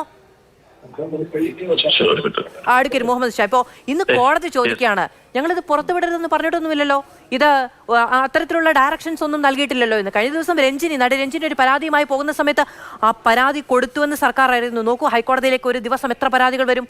ആ പരാതി കൊടുത്തു എന്ന് ഇത് ആരാണോ പുറത്തുവിടേണ്ടത് അവരറിഞ്ഞിരിക്കുന്നു, നമ്മുടെ ഇൻഫർമേഷൻ കമ്മീഷൻ അടക്കം അറിഞ്ഞിരിക്കുന്നു, അവരത് പുറത്തുവിടുന്നില്ല. ആ പരാതിയിൽ കൂടി എന്തെങ്കിലും ഒന്ന് സംഭവിക്കുന്നുണ്ടോ എന്ന് നോക്കിയിട്ട് എന്നുള്ളൊരു വളരെ, കഴിഞ്ഞ ദിവസം പറഞ്ഞാണ്, വളരെ പ്രോആക്റ്റീവ് ആയിട്ടുള്ള സമീപനം സർക്കാർ എടുക്കുന്നു. ഒരു ഗതിയും പരഗതിയും ഇല്ലാതെ കോടതിയുടെ ഡയറക്ഷൻ കണ്ടില്ല എന്ന് നടിക്കാൻ കഴിയാത്ത അവസാന ദിവസമാണ് ഇത് പുറത്തു വരുന്നത്. അത് രണ്ട് ആസ്പെക്ട് ഉണ്ട്. ഒന്ന്, കോടതിയിൽ ഒരു സിംഗിൾ ബെഞ്ചിൽ റിട്ട് പെറ്റീഷൻ പോകുന്നു. റിട്ട് പെറ്റീഷന് പിന്നെ ഈ പറഞ്ഞ പ്രൈവസി അഫക്ട് ചെയ്യും, അതുകൊണ്ട് ഇത് പുറത്തുവിടാൻ പാടില്ല എന്നൊരാൾ പറയുന്നു. ആ കേസ് കോടതി തള്ളുന്നു. അതിന്റെ മേൽ അപ്പീൽ കൊടുക്കുന്നു. അപ്പീലിൽ ഇന്റർവ്യൂ ഓർഡർ കൊടുക്കാതിരിക്കുന്നു. അപ്പീൽ ഇന്റർവ്യൂ ഓർഡർ കൊടുത്തിട്ടില്ല, ഇന്റർവ്യൂ ഓർഡർ ആപ്ലിക്കേഷൻ കൺസിഡർ ചെയ്തില്ല എന്ന് ഇരിക്കട്ടെ. അവിടെ കോടതിയുടെ ഒരു ഇന്റർഡിക്ഷൻ ഇല്ലാത്തൊരു സമയത്ത് കോടതിയുടെ ഇന്റർഡിക്ഷനെ ഇൻവൈറ്റ് ചെയ്ത് അതുവരെ വെയിറ്റ് ചെയ്ത് കളയാമെന്ന് സർക്കാർ തീരുമാനിച്ചിട്ടുണ്ടെങ്കിൽ അത് നിരുത്തരവാദിത്വപരമായ കാര്യമാണ്. ഇതിപ്പോ ഈ ഒരു അപ്പീൽ ഒരു സാധനം കൊടുക്കുന്നതിന് മാത്രമല്ല, ഏതൊരു വിഷയത്തിലാണെങ്കിലും ശരി, അങ്ങനെ ഒരു ഓർഡർ വരട്ടെ, കോടതി തരട്ടെ, അല്ലെ കോടതി കിട്ടട്ടെ എന്ന് സർക്കാർ ചിന്തിക്കുമ്പോൾ നമുക്ക് മനസ്സിലാക്കാവുന്ന ഒരു കാര്യമുള്ളൂ, ഇങ്ങനെ ഒരു ഓർഡർ വരണമെന്ന് സർക്കാർ ആഗ്രഹിക്കുന്നു. ഇത് കൊടുക്കാൻ പാടില്ല എന്നൊരു ഉത്തരവ് വരാൻ സർക്കാർ ആഗ്രഹിക്കുന്നു എന്ന് മാത്രമേ നമുക്ക് പറയാൻ സാധിക്കുള്ളൂ. അത് തെറ്റായ ഒരു പ്രീസിഡൻസ് ആണ്, അത് അനുവദിക്കാൻ പറ്റുന്നതല്ല. രണ്ടാമത്തെ ആസ്പെക്ട് മാധു പറഞ്ഞപ്പോൾ ചർച്ചയിൽ പറഞ്ഞുകൊണ്ടിരിക്കുന്ന ഒരു വിഷയം ഇതിന്റെ റെക്കമെൻഡേഷൻസ് ആണ്. റെക്കമെൻഡേഷൻസ് ഒക്കെ എത്ര പ്രോഗ്രസീവായ റെക്കമെൻഡേഷൻസ് ആണ് പറഞ്ഞിരിക്കുന്നത്. ഈ രാജ്യത്ത് സ്ത്രീകളുടെ അവസ്ഥ കാലങ്ങളായി വന്നിരിക്കുന്ന അവരോടുള്ള ആ അവഗണനയെ കണക്കാക്കിക്കൊണ്ട്, ഈ സ്ത്രീ എന്ന് പറയുന്നത് എന്റെ ഭാര്യയും എന്റെ മകളും എന്റെ സഹോദരിയും എന്റെ അമ്മയുമാണ്. അവര് പിന്നെ എന്താ പറഞ്ഞ പീസ്ഫുള്ളായി സമാധാനപരരക്ഷിതമായി ഇവിടെ ജീവിക്കുമെന്നും അവർ ജോലി ചെയ്യുന്നുവെന്നും ആഗ്രഹിക്കേണ്ടത് നമ്മൾ ഓരോരുത്തരുമാണല്ലോ. അത്തരം റെക്കമെൻഡേഷൻസ്, അതിനകത്ത് പ്രൈവസി പറഞ്ഞ കാര്യങ്ങളൊക്കെ ഒന്ന് വേറൊരു ഇഷ്യൂ ആണ്. ആ റെക്കമെൻഡേഷൻസ് ഹോൾഡ് ചെയ്ത് വെക്കാൻ പാടില്ല. വളരെ പ്രോഗ്രസീവായ റെക്കമെൻഡേഷൻസ് ആയിരുന്നു വന്നിരിക്കുന്നത്. അത് നടപ്പിൽ വരുത്തണമെങ്കിൽ അത് ഗവൺമെന്റ് ഇച്ഛാശക്തിയോടുകൂടി പ്രവർത്തിച്ചേ മതിയാവും. അങ്ങനെ ഒരു പ്രവർത്തനം ഉണ്ടാകുന്നില്ല എന്ന ചോദ്യത്തിന് ഗവൺമെന്റ് മറുപടി പറയണം. എന്തുകൊണ്ടാണ് ഇതൊക്കെ നടപ്പാക്കാൻ നിങ്ങൾ ബുദ്ധിമുട്ടുന്നത്? കാരണം എന്താണ്? അവരെ പ്രൊമോട്ട് ചെയ്യണ്ടേ? അവരിപ്പോ സിനിമയിലൊക്കെ അഭിനയിക്കുന്ന പല കാര്യങ്ങളിലുമൊക്കെ അവർക്ക് പുതിയ ജനറേഷൻ ഇത് കാണുന്ന ആളുകൾക്ക്, പെൺകുട്ടികൾക്കും സ്ത്രീകൾക്കും ഒരു പ്രചോദനം നൽകുന്ന റോഡുകളിൽ അവരെത്തണം, അവരതിന്റെ പ്രൊഡക്ഷനിലെത്തണം, അതിന്റെ സംവിധാനത്തിലെത്തണം. ഇതൊക്കെ സിനിമയുമായി ബന്ധപ്പെട്ട കാര്യം. മറ്റെല്ലാ ആസ്പെക്ട്സും പറയുന്ന ഒരു റിപ്പോർട്ടിനെ അവര് വേണ്ട എന്ന് ഗവൺമെന്റ് തീരുമാനിച്ചു എന്നത് ഒറ്റ കാര്യം കൂടി അഡ്വക്കേറ്റ് മുഹമ്മദ് ഷാ, ഒറ്റ കാര്യം കൂടി ചോദിച്ചിട്ട് ഞാൻ ഒരു ഇടവേളയിലേക്ക് പോകണം. അഡ്വക്കേറ്റ് മുഹമ്മദ് ഷാ, ഇതിപ്പോ ഈ RTI ആക്ട് പ്രകാരം ആളുകൾ പോയിരുന്നില്ല എങ്കിൽ ഈ എന്തിനാണ് നമ്മൾ ഇത്രയധികം പണം ചെലവഴിച്ച് ഈ റിപ്പോർട്ട് ഉണ്ടാക്കിയത്? ഇത് എന്തെങ്കിലും പുറത്തുവിടാനുള്ള സാഹചര്യം അല്ലെങ്കിൽ ഉണ്ടാകുമായിരുന്നോ? ഈ റിപ്പോർട്ട് ഞാൻ പറഞ്ഞ എൻക്വയറി നടത്തി കൊടുക്കുന്ന റിപ്പോർട്ടുകളുടെ എല്ലാം ഒരു അവസ്ഥ എന്താന്ന് ചോദിച്ചാല്, ഈ ഒരു ഹ്യൂ ആൻഡ് ക്രൈ വരുമ്പോൾ ഒരാളുകൾ ഒരു പ്രശ്നം ഉണ്ടായി എന്ന് പറയുമ്പോൾ ഒരു അന്വേഷണം നടത്തുക, ആ റിപ്പോർട്ട് മേടിക്കുക, റിപ്പോർട്ട് പൂഴ്ത്തി വെക്കുക. ഈ ഒരു പ്രാക്ടീസ് തന്നെ മാറണം. ഇത് ഒരുപാട് പണം ചെലവഴിച്ച് ചെയ്യുന്നൊരു കാര്യമാണ്. ഈ റിപ്പോർട്ട് വന്നു കഴിഞ്ഞാൽ റിപ്പോർട്ടിൽ ആക്ട് അപ്പോൺ ചെയ്യണം, റിപ്പോർട്ട് പബ്ലിസൈസ് ചെയ്യണം. പബ്ലിസൈസ് ചെയ്തിട്ട് ജനങ്ങൾക്ക് അവയർനെസ് കൊടുക്കണം. നമ്മളൊരു പഠനം നടത്തിയിരിക്കുന്നു, ഇന്ന കുറവുകൾ നമ്മുടെ സമൂഹത്തിലുണ്ട്, ആ കുറവുകൾ നികത്തണം എന്ന് പറയേണ്ടതിന് പകരം അതൊരു നിരുത്തരവാദിത്തപരമായ പ്രവർത്തനമാണ് നടത്തിക്കൊണ്ടിരിക്കുന്നത്. അഡ്വക്കേറ്റ് മുഹമ്മദ് ഷാഫി, പണം മാത്രമല്ലല്ലോ ഇതിനൊരു എന്താണ് ഇതിന്റെ കോസ് എന്ന് പറയുന്ന ഒരു കാര്യമില്ലേ? എങ്ങനെയാണ് നടി ആക്രമിക്കപ്പെട്ട കേസിന് ശേഷമാണ് സിനിമാ മേഖലയിലെ സ്ത്രീകൾ അനുഭവിക്കുന്ന പ്രശ്നങ്ങളെ പറ്റി പഠിക്കാൻ ഒരു കമ്മിറ്റി വേണം എന്നുള്ളൊരു ആവശ്യവുമായി WCC വരുന്നത്? അപ്പോൾ അത് വലിയൊരു പെയിനിൽ നിന്നാണ് ഉണ്ടാകുന്നത്. എന്നിട്ട് ഈ വേദനകൾ മുഴുവൻ സമാഹരിച്ച് ഇതെല്ലാം കൂടെ പൂട്ടിവെച്ച് കഴിഞ്ഞാൽ ആർക്കും ഇനി വേദനിക്കില്ല എന്നൊരു സമീപനം ഉണ്ടാകുമ്പോൾ എന്തിനാണ് ഇത് ചെയ്തത് എന്നൊരു ചോദ്യമല്ലേ? ആ പെയിനും ഹ്യൂ ആൻഡ് ക്രൈയും അവരുടെ നിലവിളിയും ഒക്കെ കേട്ട് അതൊന്ന് സപ്രസ് ചെയ്യാൻ വേണ്ടി ഒരു അന്വേഷണം നടത്തുന്നു എന്ന് തീരുമാനിക്കുകയാണ്. ആ തീരുമാനം ആ സമയത്തേക്ക് മാത്രമുള്ള ആ വിഷയത്തെ തണുപ്പിക്കാനുള്ള സ്റ്റെപ്പായി മാറിയിരിക്കുന്നു എന്നാണ് മധു ഇപ്പൊ നമ്മൾ മനസ്സിലാക്കുന്നത്. എന്നാൽ അത് പുറത്തു വന്നു കഴിഞ്ഞാൽ അത് പുറത്തോട്ട് വരും, ഞങ്ങളത് വെരിഫൈ ചെയ്യില്ല, ഞങ്ങളത് ആക്ട് അപ്പോൺ ചെയ്യില്ല, പുറത്തു കൊടുക്കില്ല എന്നൊക്കെ തീരുമാനിക്കുമ്പോൾ ഒരു പബ്ലിക് ഇൻട്രസ്റ്റ് യാതൊരുവിധ താല്പര്യവും ഗവൺമെന്റ് കാണിച്ചിട്ടില്ല എന്ന് നമ്മൾ പറയേണ്ടി വരും. മുഹമ്മദ് ഷാ, ഞാൻ മറ്റതിലേക്ക് വരാം ഇടവേളയ്ക്ക് ശേഷം. ചുരുങ്ങിയ സമയമാണല്ലോ, രണ്ടുപേരിലേക്കും ഓരോ തവണ കൂടി വരാമെന്നാണ് ഞാൻ വിചാരിക്കുന്നത്. ശ്രീ റെജി ലൂക്കോസ്, ഇന്നിപ്പോൾ പ്രതിപക്ഷ നേതാവിന്റെ ആരോപണമുണ്ട് ഇത്തരത്തിലുള്ള ഹരാസ്മെന്റുകൾ ഉണ്ടായി എന്ന് അറിഞ്ഞിട്ട് സർക്കാർ അത് മൂടിവെച്ചുവെങ്കിൽ അത് ക്രിമിനൽ കുറ്റമാണ് എന്ന്. അത് പ്രതിപക്ഷ നേതാവിന്റെ അപക്വമായിട്ടുള്ള മറുപടിയാണ്. കാരണം സിനിമയെ സംബന്ധിച്ചോളം സിനിമ ഫീൽഡിൽ എന്തൊക്കെ നടക്കുന്നുണ്ട്, അവിടെ അധോലോകത്തിൻ്റെതായ രീതിയിലുള്ള പ്രവർത്തനം നടക്കുന്നുണ്ട്. ഒരു ധ്വനിയാണ് ഈ നിയന്ത്രണം എന്ന് പറയുന്നത്. നിങ്ങൾ ആദ്യം മനസ്സിലാക്കേണ്ട ഒരു വസ്തുത പറയാം, അത് പറയാനായിട്ട് മാത്രം അനുവദിക്കുക, അതുകൊണ്ട് ഞാൻ നിർത്തിക്കോളാം. ഇവിടെ രാഹുൽ ഈശ്വർ പറഞ്ഞതിനോട് ഞാൻ 100% യോജിക്കുക. നിങ്ങൾ ഇപ്പോൾ ഒരു നല്ല ഒരു സബ്ജക്റ്റ് കിട്ടി അതിങ്ങനെ ചർച്ച ചെയ്യുന്നു, അതിനൊന്നും തെറ്റൊന്നുമില്ല. പക്ഷേ ഒരു കാര്യം ഞാൻ പറയാം, ഏത് തൊഴിൽ മേഖലകളിലുള്ള പോലെയുള്ള പ്രശ്നങ്ങൾ മാത്രമേ ഉള്ളൂ ഈ സിനിമാ മേഖലയിലും ഉള്ളൂ. ഇപ്പോൾ നാളുകളിൽ ഏതെങ്കിലും ഔട്ട്ഡോർ ലൊക്കേഷനിൽ സിനിമ ഷൂട്ടിംഗ് നടക്കുമ്പോൾ ഇതിനകത്ത് മുഴുവൻ മയക്ക് മരുന്നും മറ്റു കൊള്ളരുതായ്മകൾ നടക്കണമെന്ന് പറഞ്ഞിട്ട് ഇവിടുത്തെ യുവജന സംഘടന കൊണ്ട് മാർച്ച് ചെയ്യണോ? ആ പ്രവൃത്തിയെ തടയണോ? അങ്ങനെയാണെന്നുണ്ടെങ്കിൽ ഈ സിനിമയെന്ന് പറഞ്ഞ മേഖല ഇവിടുന്ന് വേറെ എങ്ങോട്ടെങ്കിലും പോകത്തില്ലേ? കേരളത്തിൽ ആയിരങ്ങൾക്ക് തൊഴിൽ കൊടുക്കുന്ന ഒരു മേഖലയാണ് സിനിമ. ഇപ്പൊ അമ്മ എന്ന് പറയുന്ന സംഘടനയെ കുറിച്ച് ഇതിനകത്ത് വിമർശിക്കുന്നുണ്ട്. എന്ത് അസംബന്ധമായ വിമർശനങ്ങളാ! അമ്മ എന്ന് പറയുന്ന സംഘടന ഈ നടിമാർക്ക് അല്ലെങ്കിൽ നടന്മാർക്ക് ചാൻസ് ഉണ്ടാക്കി കൊടുക്കാനുള്ള സംഘടനയല്ല, അവരുടെ പ്രൊട്ടക്ഷനുള്ള സംഘടനയാണ്. അത് അവർ ഭംഗിയായിട്ട് നിറവേറ്റിക്കുന്നുണ്ട്. അതിനകത്ത് എല്ലാ രാഷ്ട്രീയക്കാരുണ്ട്.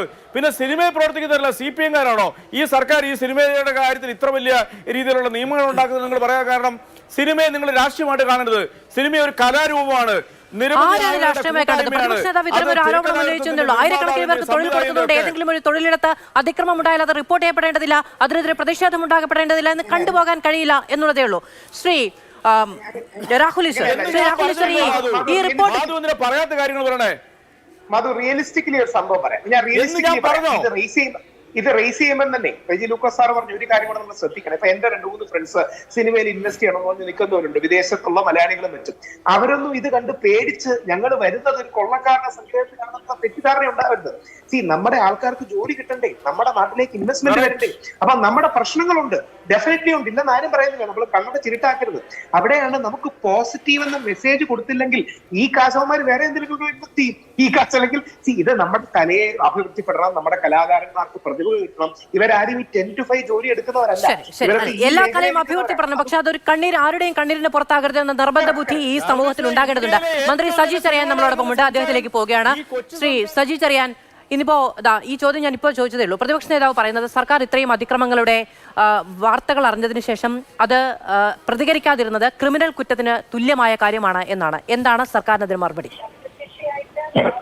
ഇതിനകത്ത് ഒരു കാര്യം നിങ്ങൾ മനസ്സിലാക്കേണ്ടത്, ഈ റിപ്പോർട്ട് വന്നതിന് ശേഷം 10/6/2020 ഒക്ടോബർ മാസം ഈ റിപ്പോർട്ട് പുറത്തു വിടണമെന്ന് ആവശ്യപ്പെട്ട് കൊടുത്തൊരു അപ്പീല്, ആ അപ്പീലിന്മേൽ അന്നത്തെ വിവരാവകാശ കമ്മീഷൻ, മുഖ്യ വിവരാവകാശ കമ്മീഷൻ വിൽസൺ എം പോൾ വിവരാവകാശ നിയമപ്രകാരം ഒരു ഉത്തരവിട്ടുണ്ട്, ഇത് പുറത്തുവിടാൻ പാടില്ല. ആ ഉത്തരവിന്റെ അടിസ്ഥാനത്തിലാണ് പുറത്തുവിടാൻ. അത് ഞങ്ങളല്ല, ബന്ധപ്പെട്ട ഉദ്യോഗസ്ഥന്മാർ നിർദ്ദേശം കൊടുത്തിട്ടുണ്ട്, അവരത് പുറത്തുവിട്ടില്ല. മന്ത്രി എന്നല്ല ഞാനോ ബന്ധപ്പെട്ട ആളോ ഇത് കണ്ടിട്ടുമില്ല. എന്റെ മുമ്പിൽ വന്ന വിഷയം എന്താ, ഇതിനകത്തുള്ള നിർദ്ദേശങ്ങളും നിഗമനങ്ങളും നടപ്പാക്കണമെന്ന് ആവശ്യപ്പെട്ടുകൊണ്ട് ഒരു റിപ്പോർട്ട് തന്നു. അതിന്മേലുള്ള നടപടികൾ ഗവൺമെന്റ് സ്വീകരിക്കുന്നു. ആ നടപടികളായിട്ട് മുന്നോട്ട് പോവുകയാണ്. ആ നടപടികൾ തീർച്ചയായിട്ടും ഇന്നിപ്പോ ഇത് പുറത്തു വന്ന സാഹചര്യത്തിൽ ഈ റിപ്പോർട്ടിൽ പറഞ്ഞിട്ടുള്ള പ്രസക്തമായ ഭാഗങ്ങൾ പരിശോധിച്ച് സർക്കാരിന്റെ ഭാഗത്തു ചെയ്യാവുന്ന എല്ലാ കാര്യങ്ങളും നടപടികളും ഉണ്ടാവും. ശ്രീ സജി ചെറിയാൻ, ഇന്നിപ്പോൾ പുറത്തു വന്നതിന്റെ പശ്ചാത്തലത്തിലാണോ ശുപാർശകൾ പരിഗണിക്കേണ്ടത്? ഈ റിപ്പോർട്ട് സർക്കാരിനാണ് ഹേമ കമ്മിറ്റി സമർപ്പിച്ചത്, അത് വായിച്ചു നോക്കാനേ പാടില്ല എന്നുള്ളതില്ലല്ലോ. സാംസ്കാരിക വകുപ്പിലെ ഏറ്റവും ചെറിയ ഒരു ട്രെയിനിങ് ഉദ്യോഗസ്ഥനോടാണെങ്കിൽ അതൊന്ന് വായിച്ചു നോക്കാൻ പറഞ്ഞാൽ ആ ശുപാർശകൾ സർക്കാരിന് മുന്നിൽ എത്താൻ കഴിയുന്നതാണ്. അങ്ങനെ വായിച്ചു നോക്കാൻ പാടില്ല എന്ന് പറഞ്ഞിട്ടുണ്ടോ ഹേമ കമ്മിറ്റി? ഇല്ലല്ലോ. അല്ലല്ല, ഹേമ കമ്മിറ്റി തന്നെ റിപ്പോർട്ട് പുറത്തുവിടരുത് എന്നല്ല ഞാൻ പറഞ്ഞത്. സർക്കാരിന് ശുപാർശകൾ നൽകിയിട്ടുണ്ടല്ലോ. റിപ്പോർട്ട് പുറത്തുവിടുന്നതിനെ കുറിച്ചല്ല ബഹുമാനപ്പെട്ട മന്ത്രി ഞാൻ പറഞ്ഞത്. ഞാൻ ചോദിക്കുന്നത് അതിലെ ശുപാർശകൾ സർക്കാർ നടപ്പിലാക്കാനാണല്ലോ കമ്മിറ്റി മുന്നോട്ട് വെച്ചിട്ടുള്ളത്. അത് ഇപ്പോഴും നമ്മൾ പരിഗണിക്കുന്നതേ ഉള്ളൂ എന്ന് പറയുന്നത് വലിയ പരിഗണിക്കല്ല മാഡം, പരിഗണിക്കല്ല. അതിന്മേൽ ഒരുപാട് ചർച്ചകൾ കഴിച്ചു. നിങ്ങൾ നാളെ ഓഫീസിൽ വന്ന് കാണിക്കാം. അന്ന് ഞാൻ ഈ ഗവൺമെന്റ് വന്നതിന് ശേഷം 3 വർഷമായി ഈ രംഗത്തുള്ളവരുമായിട്ട് എല്ലാം വിവിധ വിഷയങ്ങൾ ഒരു 10-100 കാര്യങ്ങൾ അവർ പറഞ്ഞിട്ടുണ്ട്. ഓരോ വിഷയം ചർച്ച ചെയ്തിട്ടുണ്ട്. ഒരു ഡ്രാഫ്റ്റ് ഉണ്ടാക്കിയിട്ടുണ്ട്. ആ ഡ്രാഫ്റ്റ് ഫൈനലൈസ് ചെയ്തിട്ടുണ്ട്. അതിന്റെ അന്തിമമായ ഇത് നടപ്പാക്കുന്ന തരത്തിലേക്ക് കോൺക്ലേവിലേക്ക് എത്തിക്കഴിഞ്ഞു. ഇതൊക്കെ നമ്മള് എല്ലാ ദിവസവും രാവിലെ പത്രസമ്മേളനം വിളിച്ച് പറയാൻ പറ്റും. ഇതുമായി ബന്ധപ്പെട്ട് തുടർ പ്രവർത്തനം നടത്തി. പക്ഷെ ഇതിനകത്തിന്റെ ഉള്ളടക്കം ഈ പറയുന്ന കാര്യങ്ങളൊന്നും എന്റെ ശ്രദ്ധയിൽ വന്നിട്ടില്ല, ഗവൺമെന്റ് മുമ്പിൽ വന്നിട്ടില്ല. ഗവൺമെന്റ് മുമ്പിൽ ഈ റിപ്പോർട്ട് കൊടുത്തു, പരിശോധിക്കാൻ ബന്ധപ്പെട്ട വകുപ്പിന് കൊടുത്തിട്ടുണ്ട്. ഉദ്യോഗസ്ഥന്മാരെ പരിശോധിക്കുമ്പോഴാണ് ഞാൻ അങ്ങേ പൂർണ്ണമായും വിശ്വാസത്തിലെടുക്കുന്നു. അങ്ങാണ് ഏറ്റവും ആധികാരികമായി ഇതിൽ പറയേണ്ടതും. എന്നിരുന്നാലും ഈ 4.5 വർഷക്കാലം നമ്മൾ ചർച്ച ചെയ്തത് ഒരു വലിയ കാലയളവാണ് എന്നങ്ങ് വിചാരിക്കുന്നുണ്ടോ? സ്റ്റേ ചെയ്തൊന്നും ഇത് പുറത്തുവിടാൻ പാടില്ല എന്ന് പറഞ്ഞു കഴിഞ്ഞാൽ പിന്നെ ഞങ്ങൾ ചെയ്യാൻ പറ്റും. ഞാൻ ചോദിച്ചത് ഇതിലെ ശുപാർശകളിൽ നമ്മൾ 4.5 വർഷമായി ചർച്ചകൾ നടത്തുന്നു എന്നാണല്ലോ അങ്ങ് പറഞ്ഞത്. ചർച്ചയ്ക്ക് നമ്മൾ അല്പം അധികം കാലം എടുത്തില്ലേ? ഇല്ല, ഒരുപാട് കാര്യങ്ങൾ ചെയ്തു. അത് നിങ്ങൾ കേൾക്കൂ. ഇപ്പോൾ ഞാൻ പറയാം, ഷൂട്ടിംഗ് കേന്ദ്രങ്ങളെ സംബന്ധിച്ചുള്ള പരിശോധനയിൽ നമ്മുടെ ചിത്രാഞ്ജലി സ്റ്റുഡിയോയിൽ 150 കോടിയുടെ പ്രോജക്റ്റാണ് ഗവൺമെന്റ് കൊണ്ടുവന്നത്. അതിൽ 80 കോടിയുടെ പ്രോജക്റ്റ് ഇപ്പൊ തുടങ്ങി. കൊച്ചിയിലാണെങ്കിൽ ഒരു പ്രധാനപ്പെട്ട ഒരു റെക്കോർഡിംഗ് സെന്റർ ഇപ്പൊ പ്രവർത്തനം ആരംഭിക്കാൻ വേണ്ടിയുള്ള നടപടികൾ പണി ആരംഭിച്ചു. നമ്മുടെ കേരളത്തിൽ നമ്മുടെ ഫെസ്റ്റിവൽ ഏറ്റവും ഗംഭീരമായി, നമ്മുടെ ഫിലിം ഫെസ്റ്റിവൽ ഗംഭീരമായി ഈ കഴിഞ്ഞ 3 വർഷം ഹേമ കമ്മിറ്റി റിപ്പോർട്ടുകളിലെ ശുപാർശ നടപ്പിലാക്കുന്നതുമായി ബന്ധപ്പെട്ട് കഴിഞ്ഞ 4.5 വർഷത്തിനിടയിൽ എടുത്തൊരു തീരുമാനം അങ്ങ് പറയാമോ? അതാണ് ഈ അടിസ്ഥാന സൗകര്യ വികസനം. അതിനകത്തൊരു പ്രധാനപ്പെട്ട കാര്യമായിരുന്നു. സ്ത്രീകൾക്ക് പരാതി പറയാനുള്ള ഒരു ട്രിബ്യൂണൽ ഉണ്ടാക്കുക എന്നുള്ളതാണ് ഏറ്റവും പ്രാഥമികമായ കാര്യം. അതിൽ സ്ത്രീകളുമായി ബന്ധപ്പെട്ട പ്രശ്നങ്ങൾ ഈ കേരളത്തിൽ അവര് ഉന്നയിച്ച കാര്യങ്ങൾ ഈ 3 വർഷമായി വ്യക്തിപരമായി ആരെങ്കിലും പരാതി തന്നു വെച്ചാൽ നമ്മുടെ മുമ്പിൽ വന്നിട്ടില്ല. പിന്നെ നിയമപരമായിട്ട് ഏതെങ്കിലും കോടതിയുടെ മുമ്പിൽ വന്നിട്ടുണ്ടെങ്കിൽ അത് കോടതിയെ പരിശോധിക്കേണ്ടത്. ജുഡീഷ്യൽ സിസ്റ്റം ഉണ്ട് കേരളത്തിൽ. പിന്നെ ഗവൺമെന്റ് സാംസ്കാരിക വകുപ്പിനോ ഗവൺമെന്റിനോ അതിനുള്ള സിസ്റ്റം ഉള്ളത് ജുഡീഷ്യറിയുടെ മുമ്പിലാണ്. അങ്ങനെയുള്ള കേസുകൾ അവിടെ നിൽക്കട്ടെ. പിന്നെ ഇതുമായി ബന്ധപ്പെട്ട് പറഞ്ഞിട്ടുള്ള ചില കാര്യങ്ങളുണ്ട്. ഇപ്പോ ചില പ്രത്യേകമായ അപ്പീൽ കമ്മിറ്റികൾ വേണം, മറ്റു കാര്യങ്ങൾ വേണം. അതൊക്കെ കൂട്ടായി ചർച്ച ചെയ്ത് ചെയ്യേണ്ട കാര്യങ്ങളാണ്. അത് വകുപ്പിന് മാത്രം ചെയ്യേണ്ട കാര്യങ്ങളല്ല. അത് കൂട്ടായി ചർച്ച ചെയ്ത് നിയമപരമായി പരിശോധിച്ച് ആ കാര്യങ്ങളിലേക്ക് എത്താൻ വേണ്ടിയാണ് കോൺക്ലേവിലേക്ക് നമ്മൾ പോകുന്നത്. ശരി, വളരെയധികം നന്ദി മിനിസ്റ്റർ സംസാരിച്ചതിന്. എന്തായാലും ട്രിബ്യൂണൽ എന്നുള്ളതാണ് ഏറ്റവും പ്രാഥമികമായ ആവശ്യമായി ഇതിൽ മുന്നോട്ട് വെച്ചിരിക്കുന്നത്. അതിലേക്കടക്കം നമ്മുടെ ചർച്ചകൾ മുന്നോട്ട് പോകുന്നു. കോൺക്ലേവ് ഒക്കെ നടത്തുമ്പോൾ അത് പരിഹരിക്കപ്പെടുമെന്നുള്ളതാണ് മിനിസ്റ്റർ അടക്കം മാതൃഭൂമി ന്യൂസിനോട് ഇപ്പോൾ സൂപ്പർ പ്രൈം ടൈമിൽ സംസാരിക്കുമ്പോൾ പറയുന്നത്. റിപ്പോർട്ട് പുറത്തു വന്ന സാഹചര്യത്തിലെങ്കിലും നമ്മുടെ സഹജീവികളുടെ, നടികളുടെ, താരങ്ങളുടെ അതുള്ളതൊക്കെ അവിടെ നിൽക്കട്ടെ, അത്തരം പ്രിവിലേജുകളൊക്കെ അവിടെ നിൽക്കട്ടെ. നമ്മുടെ സഹജീവികളുടെ, നമ്മുടെ മക്കളെ പോലെ നമ്മൾ കരുതുന്നവരെ, നമ്മുടെ സഹോദരിമാരായി നമ്മൾ കരുതുന്നവരുടെ ഒക്കെ കണ്ണുനീരിന് മുകളിൽ കെട്ടിപ്പൊക്കിയ ഒരു സാമ്രാജ്യത്തിനും നാട്ടിലെ നിയമം പിന്തുണ നൽകേണ്ടതില്ല, പരിരക്ഷ നൽകേണ്ടതില്ല എന്നുള്ളതാണ് ഏറ്റവും എളിയവരായ പൗരന്മാരെങ്കിലും വിചാരിക്കുന്നത് എന്ന് ഞാൻ കരുതുന്നു. വളരെയധികം നന്ദി പാനലിസ്റ്റുകൾക്ക്.